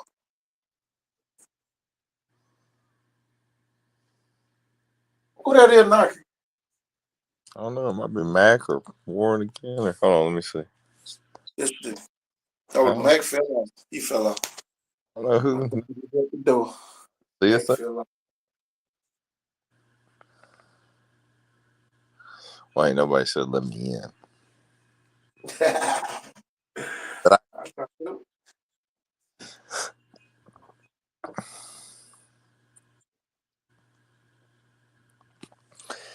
Man, and it always could have been worse. Those blowouts we had, we knew that we didn't play as perfect as we could have, and the other people just looking at us like, y'all need to be in another league or something. I'll never forget, Jeff, when everybody had to play each division. Mm-hmm. And then Jeff, I remember the year when everybody started complaining and they had 4 different champions. Everybody wants high. Why you crazy, man? Mm-hmm. That's what Calvin says. Well, you know, everybody wants a piece of the pie. At least let them have their division. I'm like, you still win your division, whether you overall county champion or not. I was like, now we just leaving it at that. Up the division, it's over. You're the Division 3 champs. That's how you be funny, man. Division 3 champs. I never forget this. Yep. Oh my gosh. And now they're doing it and still have. Look, we thought they were bringing overall back. We've got the small school championship and the big school championship. Like Central wins the small school back to back, and year before last it was Pillins, and this year it was Burns. I'm gonna tell you, I'm probably one of the only ones to ever win the total thing because I beat y'all. I beat Hankins and I beat Scarborough. Mm-hmm. All the division champions in one season. And that was because didn't nobody want to play y'all in the non-conference game. Mm-hmm.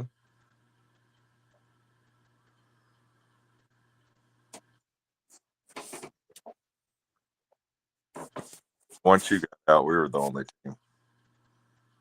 There was just 7 in a row. To 13, 7 in a row, man. That may never be done again.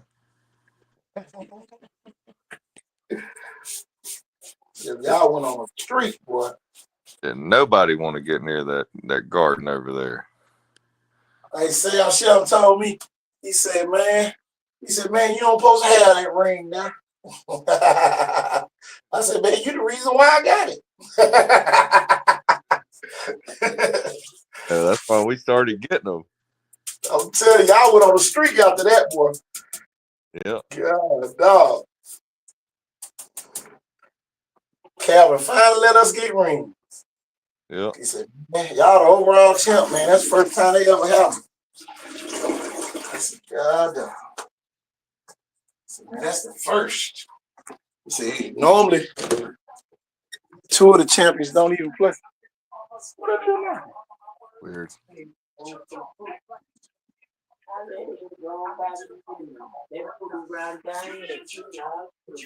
Oh.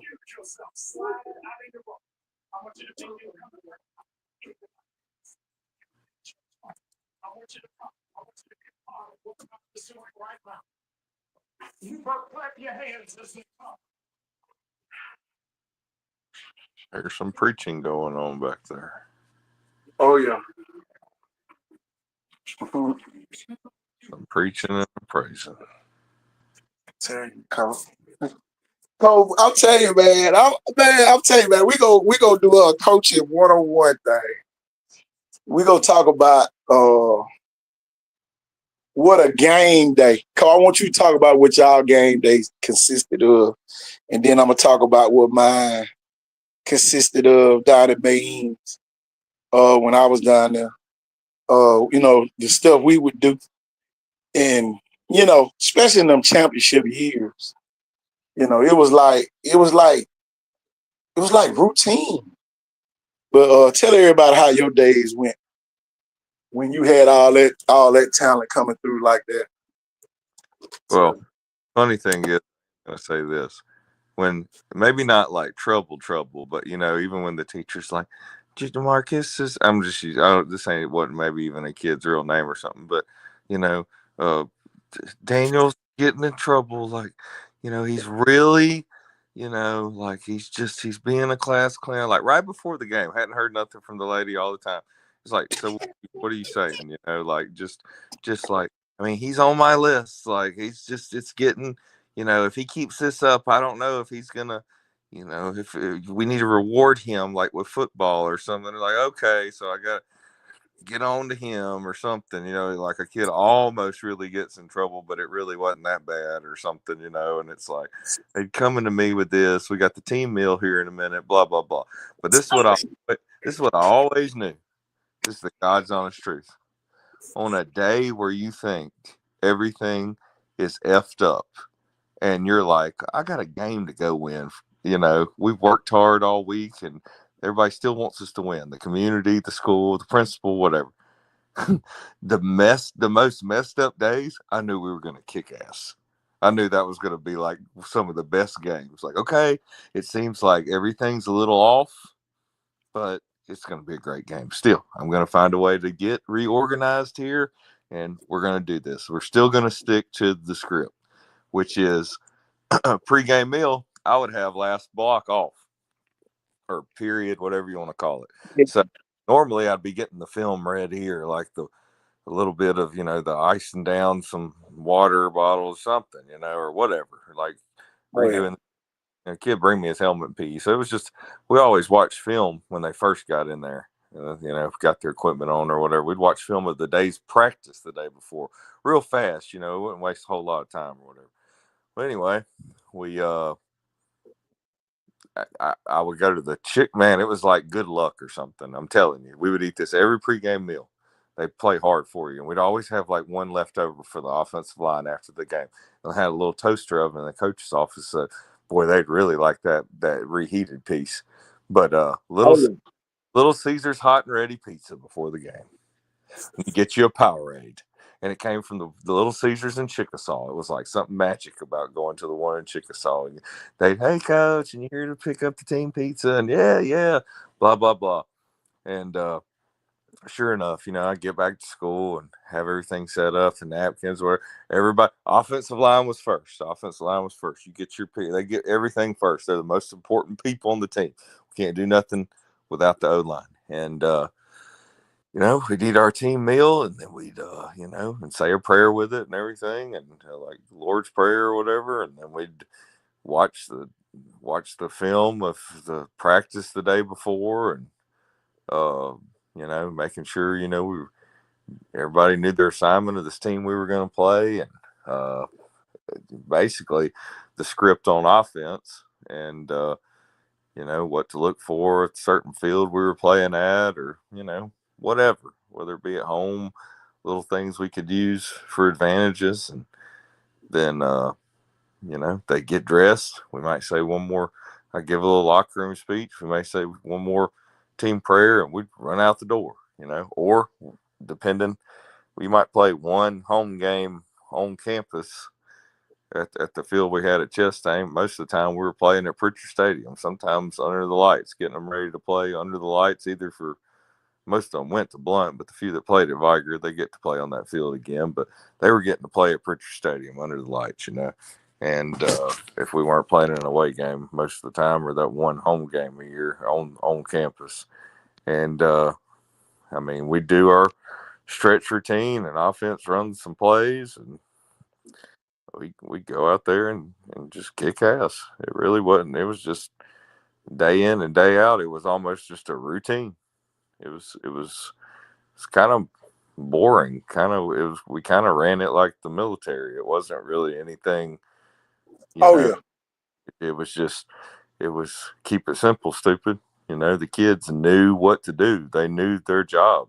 And, it was assignment, attack, execute. Know your assignment, attack your opponent, execute the play, and they do it, and with 110% speed and 110% physicality, and it was some good times. I mean, yeah, I mean, you're reading back when we had the paper, or when you would turn on AL.com for the middle school roundup, we did 7 in a row from 07 to 13, and then lost that one to Desmond and the crew, the dream team from county in 14.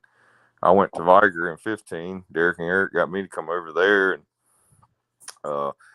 he won with Sydney at quarterback, and lost to Scarborough in the regular season, and beat them in the championship with a lot of no play frees and quarterback sneaks, a lot of old school football. And then I went back over there in 16, and that was mine and Shelton's last year coaching together. And then I took over the new team. He went to Hankins, finished his career. I took over the new team with the new school, became Chastain Fournier. We went undefeated that year, won another championship, and then I coached for Ronnie Cottrell at my old school, Mobile Christian, the next year, back coaching varsity like I did at Viger that year. And but then something had an opportunity. They don't normally pay at some of these private schools like all private schools do, and had a great opportunity to coach Jared Hollins and some kids. I knew they were going to be real good. He's at South Alabama now. I knew what was going to become MGM, and they were asking me to turn around, some Sims that kind of been down, and to get them going before these kids went in high school and get them as close as they could get to a varsity program for middle school. And, I said, yeah, I'll do it, man. And I was the AD out there at Sims Middle School, and did the football team. It was did the weight room, and it was a good time. It was different. It wasn't Chastain, but it was the biggest school in the state of Alabama at the time, and had a really, really good PE program, one of the best in the country. And then I had my little neck surgery I needed, and after that little car accident, and did my little early retirement. And I've just been a trainer ever since, man. Do I miss it some days? Yeah.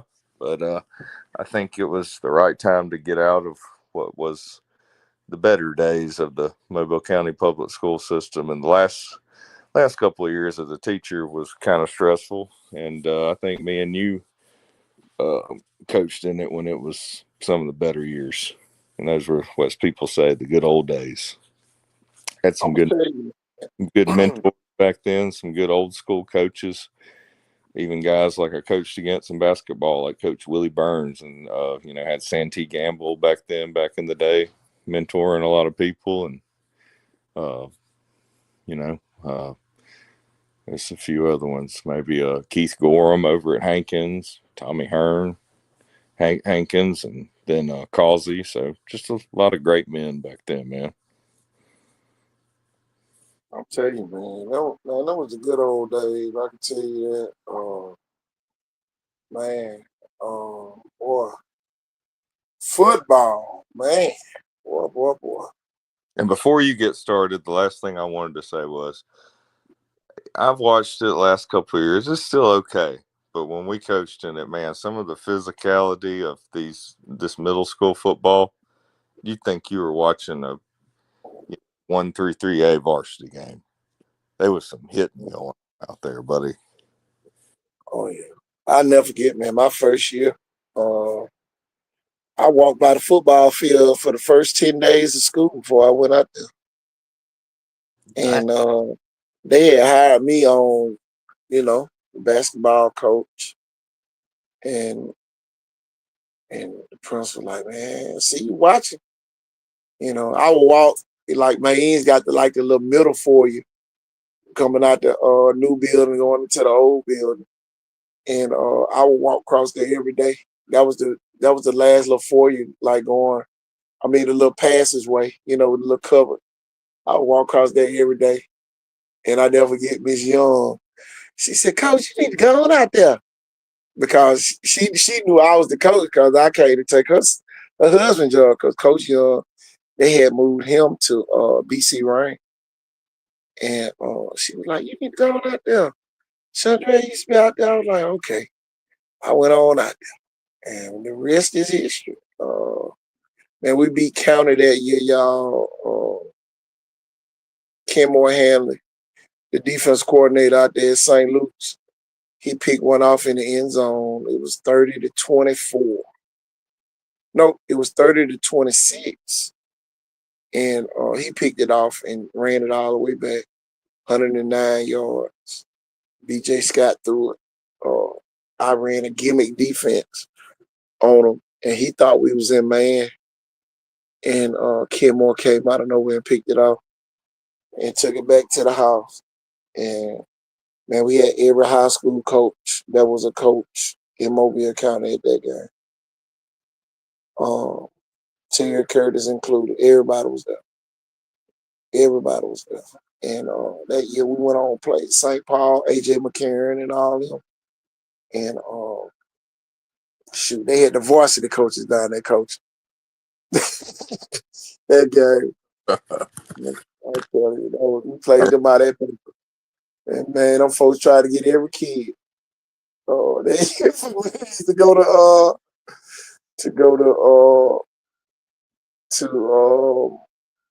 St. Paul and Glenn Vickery. He was at Davidson then. And Glenn was at the game. And Glenn started coming to all our basketball games. And man, we rolled over. And I'll never forget, man, I had some kids that could dunk. Willie Bohannon and KC Worthy. Oh my God. KC came down and dunked. And I staged for everybody that was on the stage to jump off the stage. Wherever he dunked. I said, now he dunked. Y'all can jump off the stage. And boy, they jumped out the stage. BJ Scott almost was scared. He thought they were jumping out the stage at him. He got scared. Man, we beat County. And then, boy, they beat us when we went over there. And I'll never forget that. And Willie Bohannon missed the dunk early in the game. You don't know Willie Bohannon went and played at Tennessee. He coaches out at St. Paul's right now. And he missed the dunk early in the game, and I could just feel we was going to lose that day. And, y'all, we had to play a play-in game. So, y'all, we go out to Burns. And Tracy Muldrow, I'll never forget him, kid from County. He pushed KC Worthy down because he knew KC was about to go dunk to win the game. He pushed him down. So they called a tick on him. KC made all the free throws. So you know how it is when they call intentional foul, and he went up there and made his intentional foul shots. I said, "Go on, shoot all of them." And he made a winner by like 4 points. It was a tie game too. And we went on. We beat Hillsdale. Coach Burke was the coach at Hillsdale that year. We beat him, and then we beat Booker T in the championship. Against Booker T, we dunked 10 times in that game. Man. Yeah, I remember even when I was in middle school in the late 90s, man, golly, all you heard about was kids from Hillsdale and Booker T that could dunk. And the crazy part about that year, Jill, we would have won the track championship. Track was split up in 2 days back then. And we were leading. We was leading the day before, and we had the worst thing that ever could have happened at any school. We had an older girl that had came from Mississippi. So she was like 14 in like the 6th grade. And she took all the boys on the tour. That's all I could tell you that day. And Mrs. July was gone, and we had picture day. And boy, it was a disaster that day. Because they ended up pressing charges on the kids. They took a bunch of them to the youth center. And when we rolled the camera back, she pulled them in the room. And that's the only thing that saved them, but we ended up losing the track meet. We ended up losing the county championship that year. County beat us by like 5 points. and we was leading the day before. Yeah. So we had a chance to win all of them. I was like, God, nah. And then next year the girls basketball team won the championship. So we still end up. And matter of fact, the girls won the girls track meet that year. We had a girl, Janae Kurtzey. Janae Kersey was a 7th grader. She broke all the girl records at the track meet. 100, 200, 400. She broke every record. Every race she ran in, they broke a record.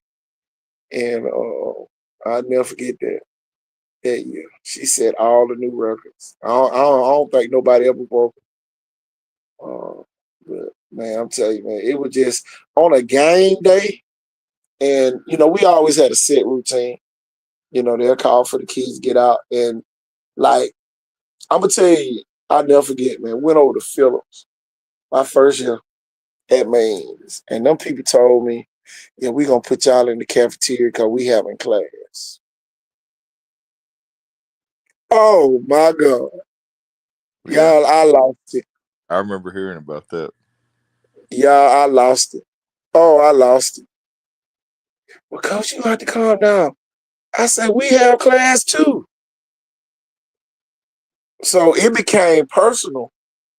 And y'all, we end up, our test scores end up being higher than theirs. Oh my God. Well, I was all at the, you know, they call all the schools down there. It was us and Burns. Burns was number 2 in the state, and we was number 4. And all the magnet schools was like in the 20s for his overall test scores. Oh boy, them folks was bad. Oh man, that jump was too funny too. We went from the worst school in the state to number 4 academically. And y'all, it ain't had nothing to do with hitting kids across the head to make them do nothing. It was just on loving them. And you know, I never forget my mama. She had to drop me off one day because my car was in the shop. So, and she saw all the kids waiting on me to get there. I said, I know I would be here. She was like, all them kids waiting on you to come. And Cole, man, it was like man, all of them was out there. They weren't doing nothing. They was just chilling. And they saw me, what's going on, Cole? We ain't see your car in the back. I said, I got to go pick it up from the shop. It was too funny. Man, I'm telling you, she was blown away. She still talk about that to this day. And it was 6 o'clock. It was like 6:15 that morning. I would normally get there at 6. And I made sure every kid in the school ate breakfast. Every kid in the school ate breakfast every day. Hey, they couldn't even get started without you. Oh man, it was, man. Wait, Coach, I never missed a day. Coach, I never missed a day of school. Coach, I rode the buses on the last day of school. Man. Whatever bus you say had the worst problem, I rode that bus. I ain't never had no problem. I used to ride the bus that went down Farnell. Farnell Lane. That was the worst bus. Going over there and but man, them kids. Coach Thornton, why they got you riding our bus? I said, y'all already know what time it is. Man, they should have got somebody else. Yep, you ain't that foolish on the bus last day of school with me. And one thing I learned about a lot of those kids raising themselves. Oh yeah. So me being organized made them become organized. They didn't come to school right on time. They would come early, and I made sure they ate. And then another thing, like, you know, we would sell snacks, and if we know a kid was hungry, or they ate free, you know. You know, they ain't have it. We ain't charge. Get this out of there, you know. Go in the gym and sweep, do something. You know what I'm saying? We ain't just give it to them, but you know. And boy, our gym, the janitors never came in the gym. We we mopped our own floors, we swept our own floors. I'm talking about the coaches. Shoot. We made sure the locker room was clean. So whoever, whatever custodian had the gym, they never had to come in the gym for nothing. Mm. Nothing. Oh man, I'm telling you, it was crazy. When I say order, we had order. And man, Miss Pete used to try to come over there. I guess catch us doing something that she probably thought was illegal. But every time she came, everything was in order. She was like, wow. She used to be blown away. I'm telling you, man, we had school going on. And then they know I would lead the gym. And we had, we had? 1, 2, 3, 4. It was 5 of us in the gym. So at any time, we could just lead the gym and just walk through the school, make sure everybody was doing what they supposed to do in their class. And you know we had the walkie-talkies. So if we heard anything on the walkie-talkie, one of us could just run up out the gym and go to the aide or wherever the principal was or whatever. And then when the principal wasn't there, we always work with the assistant principal to run the school. Yep. But I'm gonna tell you, man, I learned a whole lot. And then I never get y'all. The biggest confrontation I ever had was when we went and played Burns, and the principal told me to shut up cheering for the girls. The boys about to play, and I told him, I said, man, come on up to the office before I knock you out in front of all these kids. And I meant it. And I called my principal on him. I said, man, you better get here because I'm finna knock him out next time you tell me to shut up. That's when I found out. That's when I really found out, that each individual principal ran their own schools, and the school board pretty much allowed them to do whatever they needed to do for that particular school. But I was gonna knock him out that day. Yep. Back when we the principal, like they was the super. Man, look, all my kids that got hype. They said, knock him out. Knock him out. His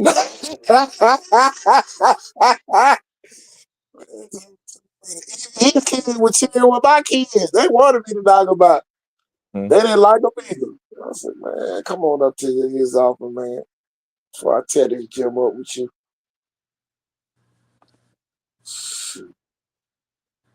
I was still in military shape then. Ooh, whoa.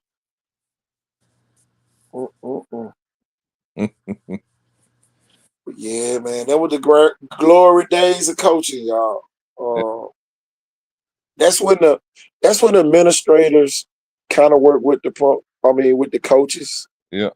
And y'all, the worst disasters that I've ever seen is when the principal try to go against the coaches. Yeah, that's the biggest disaster that you can see at a school. If you ever wanted to see that, that was the biggest disaster. Tell him. And y'all work with all kinds of principals, female, male, all kinds, white, black, it didn't matter. All of them was the same, but the only common denominator was the principals who didn't try to strong arm the coaches lasted longer, because boy, they would move a principal if they conflicted with the coaches. They really did back then. I don't know why they so reluctant to do it now, because man, it keeps down the confusion. But then, boy, we did so good on our test scores, they moved us to July to Murphy. Here come boy, look at here. Did too good a job. Oh man, we did too great of a job. They bumped him up. He was the head assistant principal at Murphy. Man, I was so mad. And you know how they do sometimes when they get almost at the end, and almost like maybe they would have retired like the year before, but somebody wanted them to go kind of But do he it. had a lot of more years after that because he went to Booker T, County, and Viger. Dude, that's what I was about to After say. that. Hey, the year Desmond and them beat us for the first time in 8 years, he was the principal at County. Yeah. And you know what? I'll never forget after that game.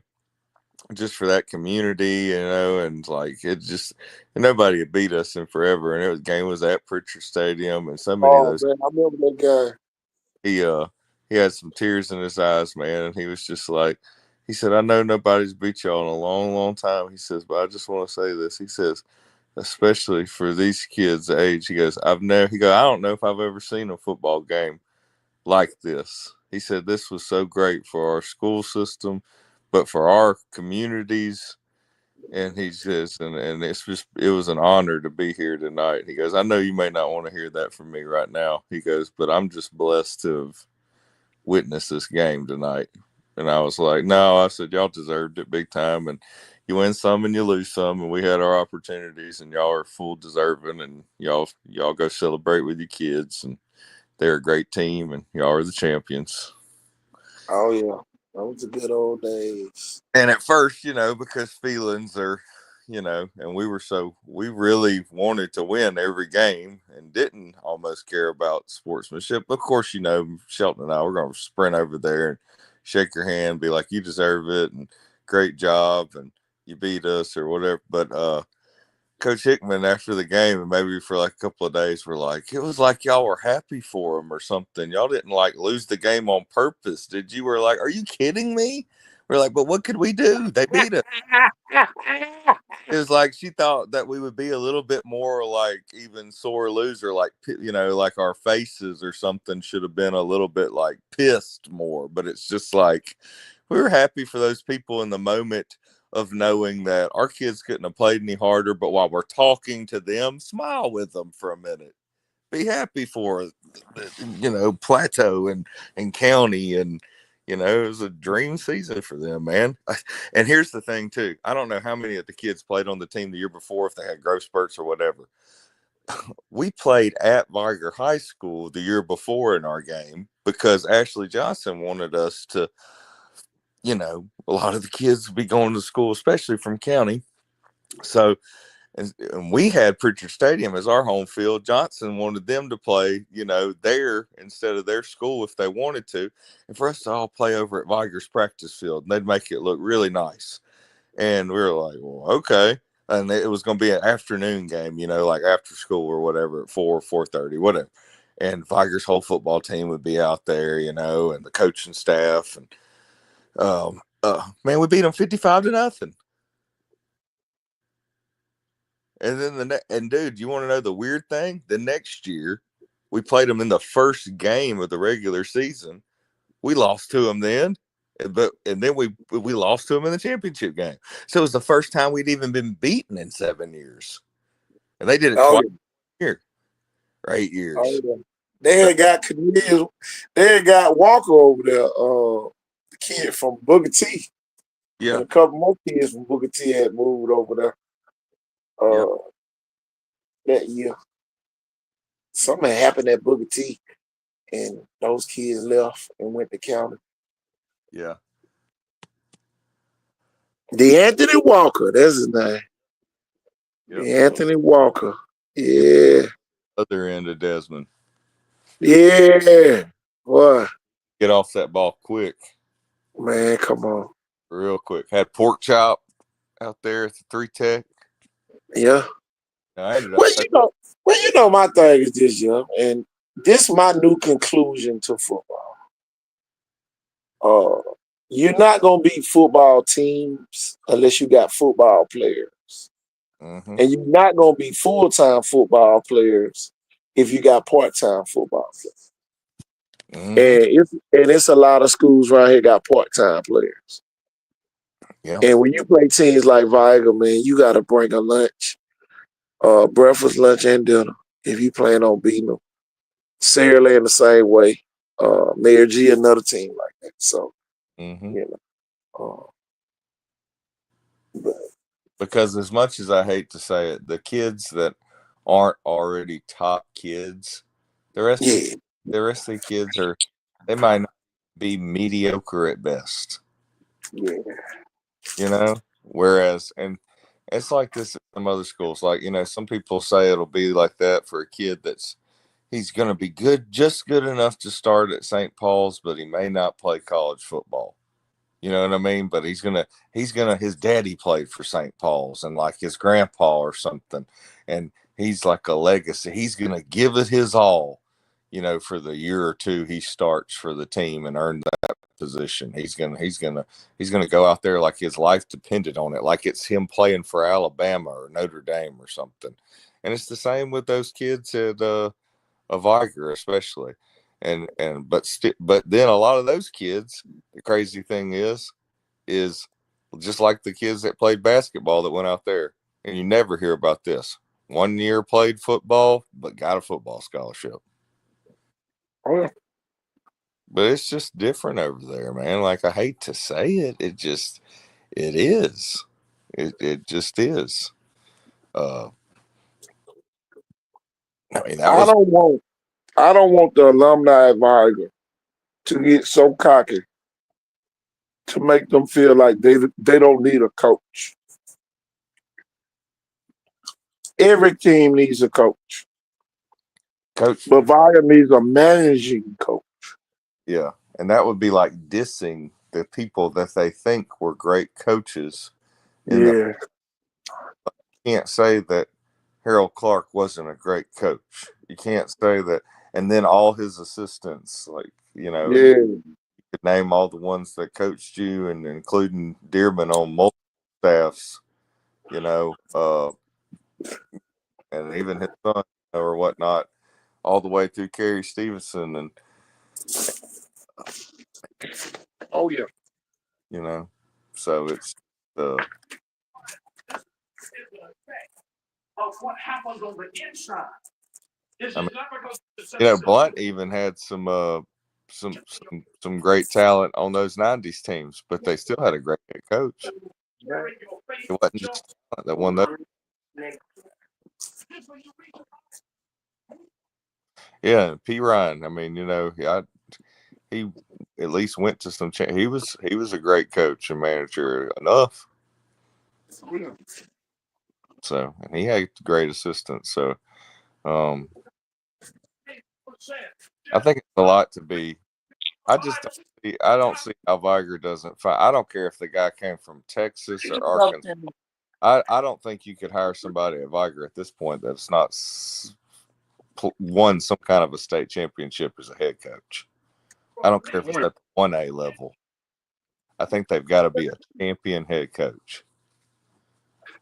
I learned is a lot of people envy winners, and some people don't want to ever give them credit, but man, it's a task.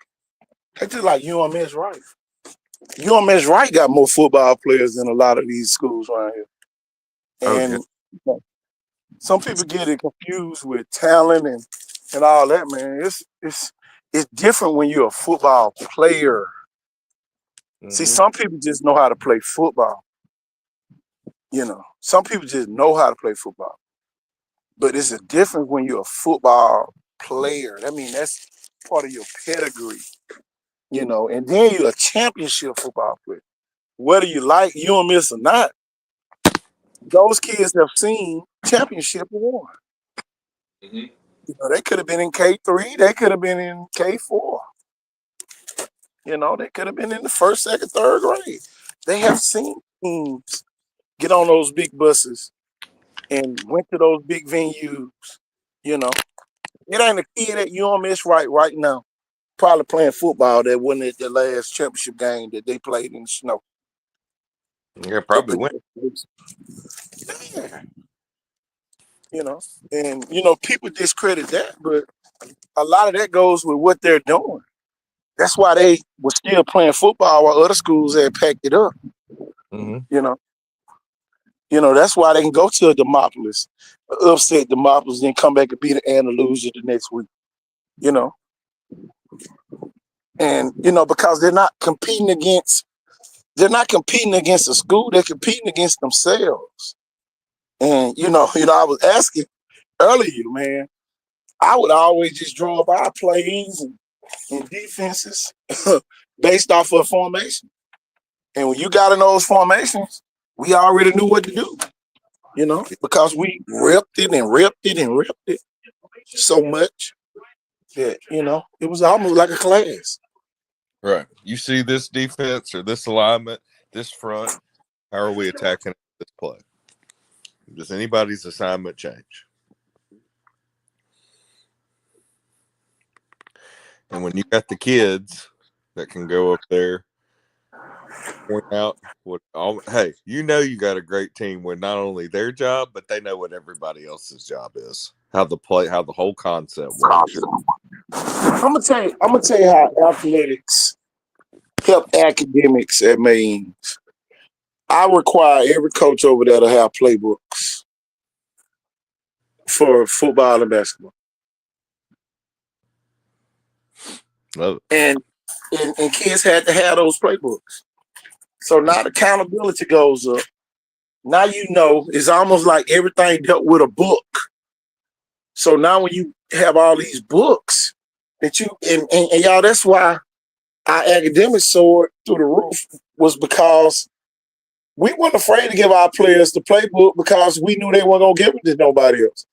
Well, on the other hand, y'all don't have the trust level in y'all players at y'all school. That's why your kids never have a playbook, because those coaches really don't trust, the players that they coach. And then I was the type of coach, I didn't give a damn if they did give it to the other team. The other team couldn't do nothing with it because they would have never known what we was going to call it. Yep, and you still have to stop it. Oh, yeah. So, it's two ends to that stick. So, that was just how we operated, man. 2 different championship programs with the same goal of winning. Y'all, I'm telling you, Jeff had their own way, we had our own way. And when we sit there and really look at it, from 2000, when I got the main, 2002 to 2000, what was the last year what was the last year y'all championship was? It was 13. From 2002 to 2013, we won championships at Chastain and Maine. Yep. Because in 2006, when we did the all county championship series out there at Baker, that was my last year doing football. And then I went to Robertsdale that next year and left Robertsdale and went to Atmore. And that was my last coaching spot in Atmore. Yep, and that was when there wasn't no more competition for us. But boy, we dominated from 2000. I know Mainz and Chastain because at first they had us with the divisions.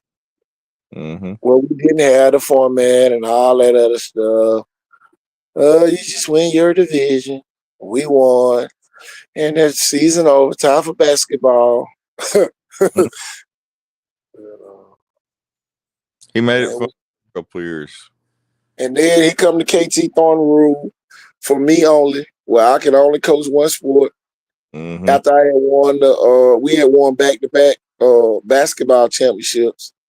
So everybody was complaining about that. They dunking on people. They hanging on the rim. They talking noise. They press the whole game. It was so many complaints about me. It was KT Thornton Rule for real, y'all. And I could only coach football from then on.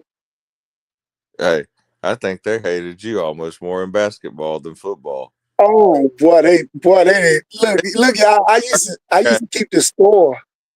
I used to keep the score in the games, and man, the folk, he's not the coach. He's not the coach. I'm like, I ain't saying that. I ain't know I'm keeping the book. Oh boy. And then boy, they was mad when Adidas gave us the little deal. Man, I'll tell you, man, I gave away so many Adidas shoes, man. It was crazy. Girls and boys. Yeah. It didn't, man. It was. Oh. And then I got the school system, the Rydell grant from Virginia. That went on forever. Still It's going. still going on to this day. Still going on to this day, man. It is what it is, y'all. It is what it is. When Maine's finally closed, I still had the keys to Maine. I still had the keys to Maine, y'all, all the way to the last day the school was open. Hey, it don't matter no more because they bulldozed it down, but I still got keys to the old chest egg.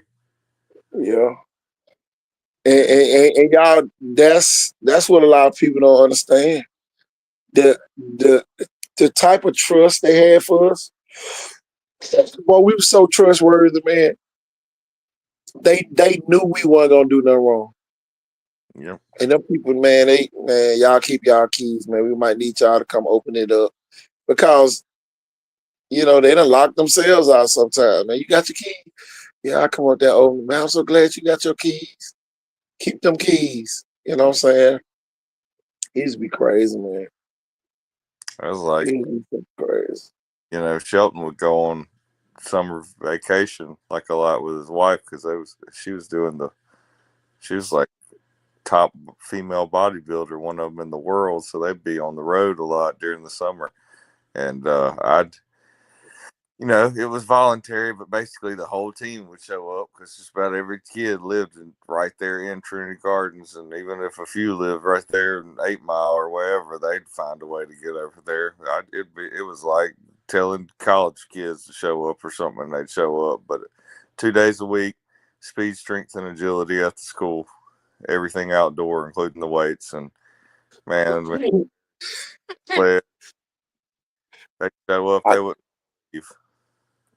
I got so cocky. I ain't gonna lie, y'all. Y'all wouldn't have wanted to play against me. I got so cocky one year, man. We did our whole spring in front of the school.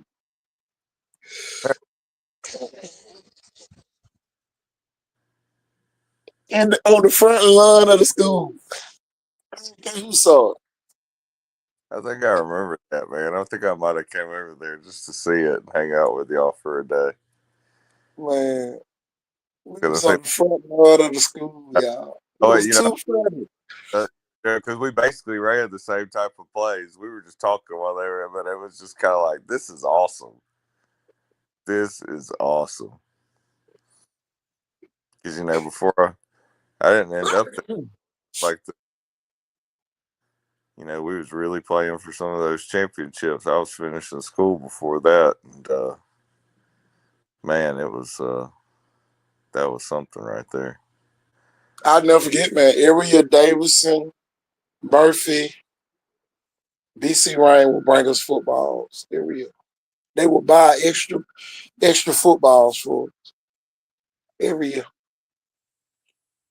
And basketball. I had official wave ball every year from Murphy. Murphy brought me a ball every year. And all those were my feeder schools.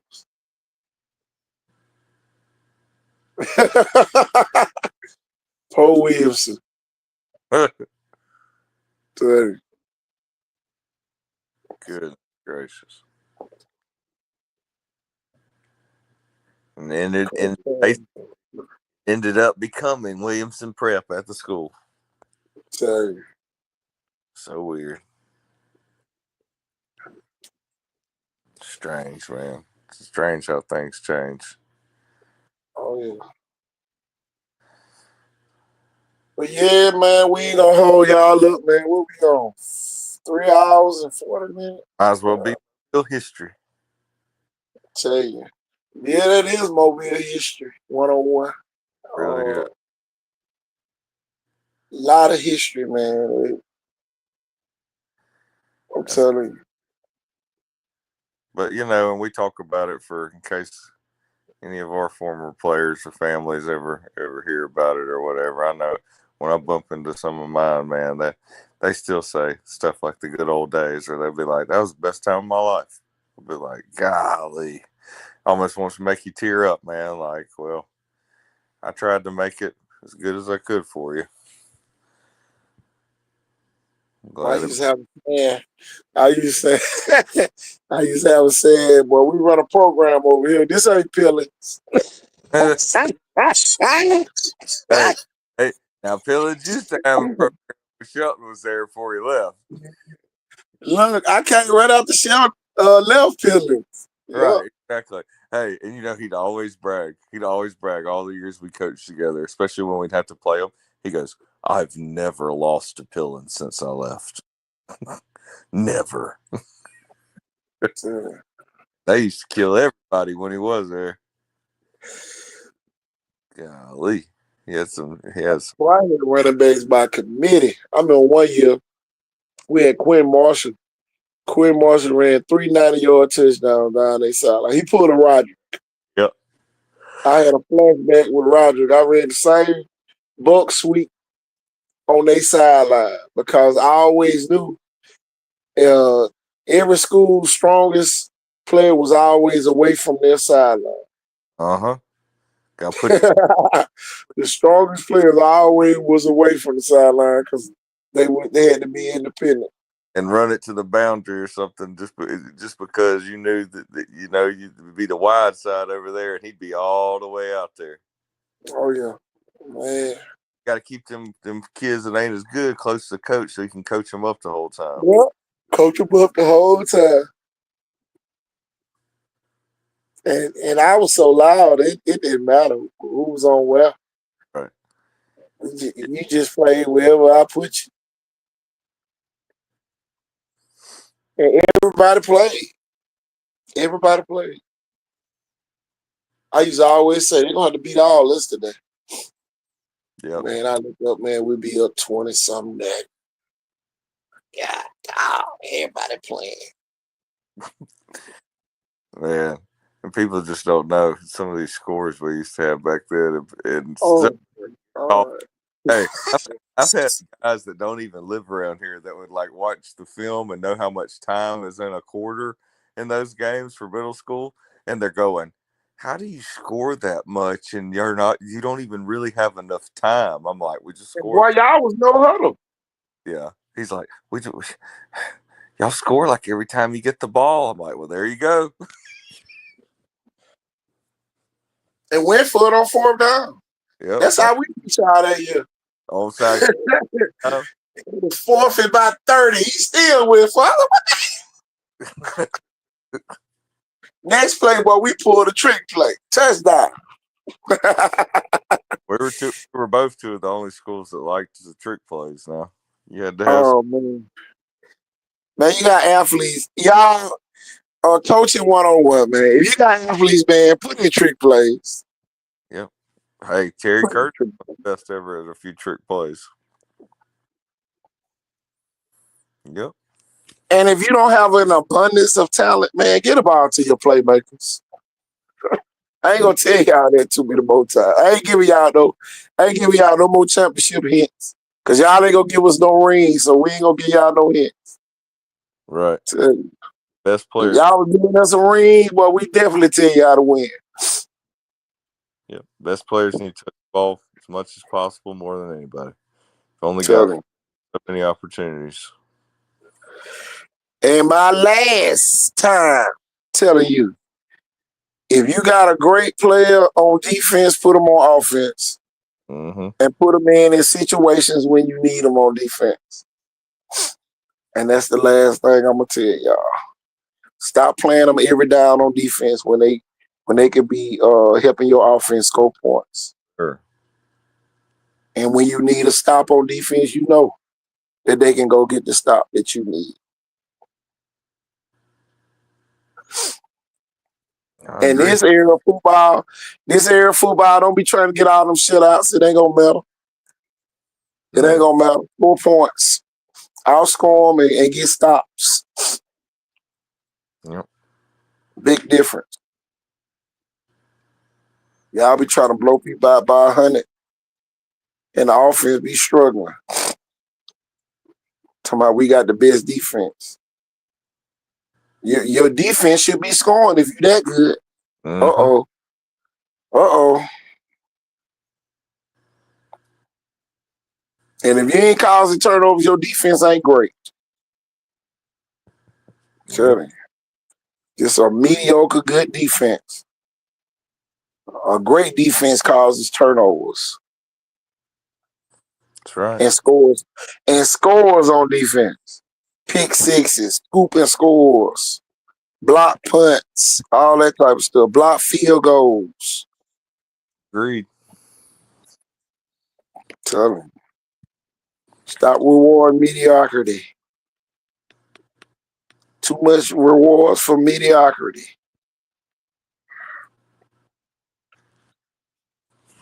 Yes, sir.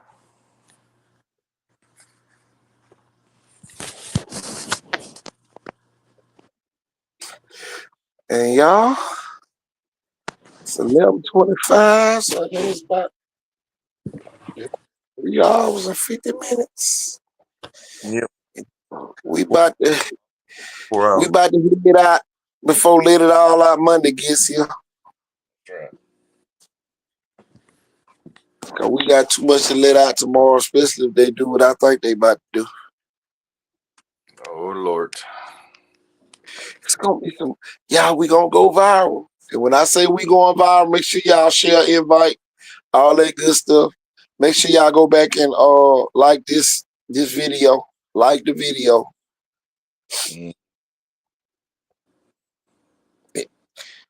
Tell you, it costs nothing to like a video. Yep. Well, thumbs up. You got anything else, Coach? Because I know we got to roll off to tomorrow. Yep. We'll be letting something out tomorrow, I'm sure. I can feel it. The air. As that preacher said at church this morning, I feel the spirit in the house. Yeah, that too. Yeah. I've been waiting for this moment. That might be what somebody's saying right now. Tell you, that's just crazy. For that. Be careful what you wish for. It's gonna be all eyes on you. Yeah, buddy. Hey, y'all, with that being said, y'all, we about to ease on down the road. I got to play dominoes on my game before I go to sleep. On my phone before I go to sleep. Hey. Y'all, I am KT Thornton. And I'm Jeff Ford. And y'all, we are out of here. Peace. And have a good night.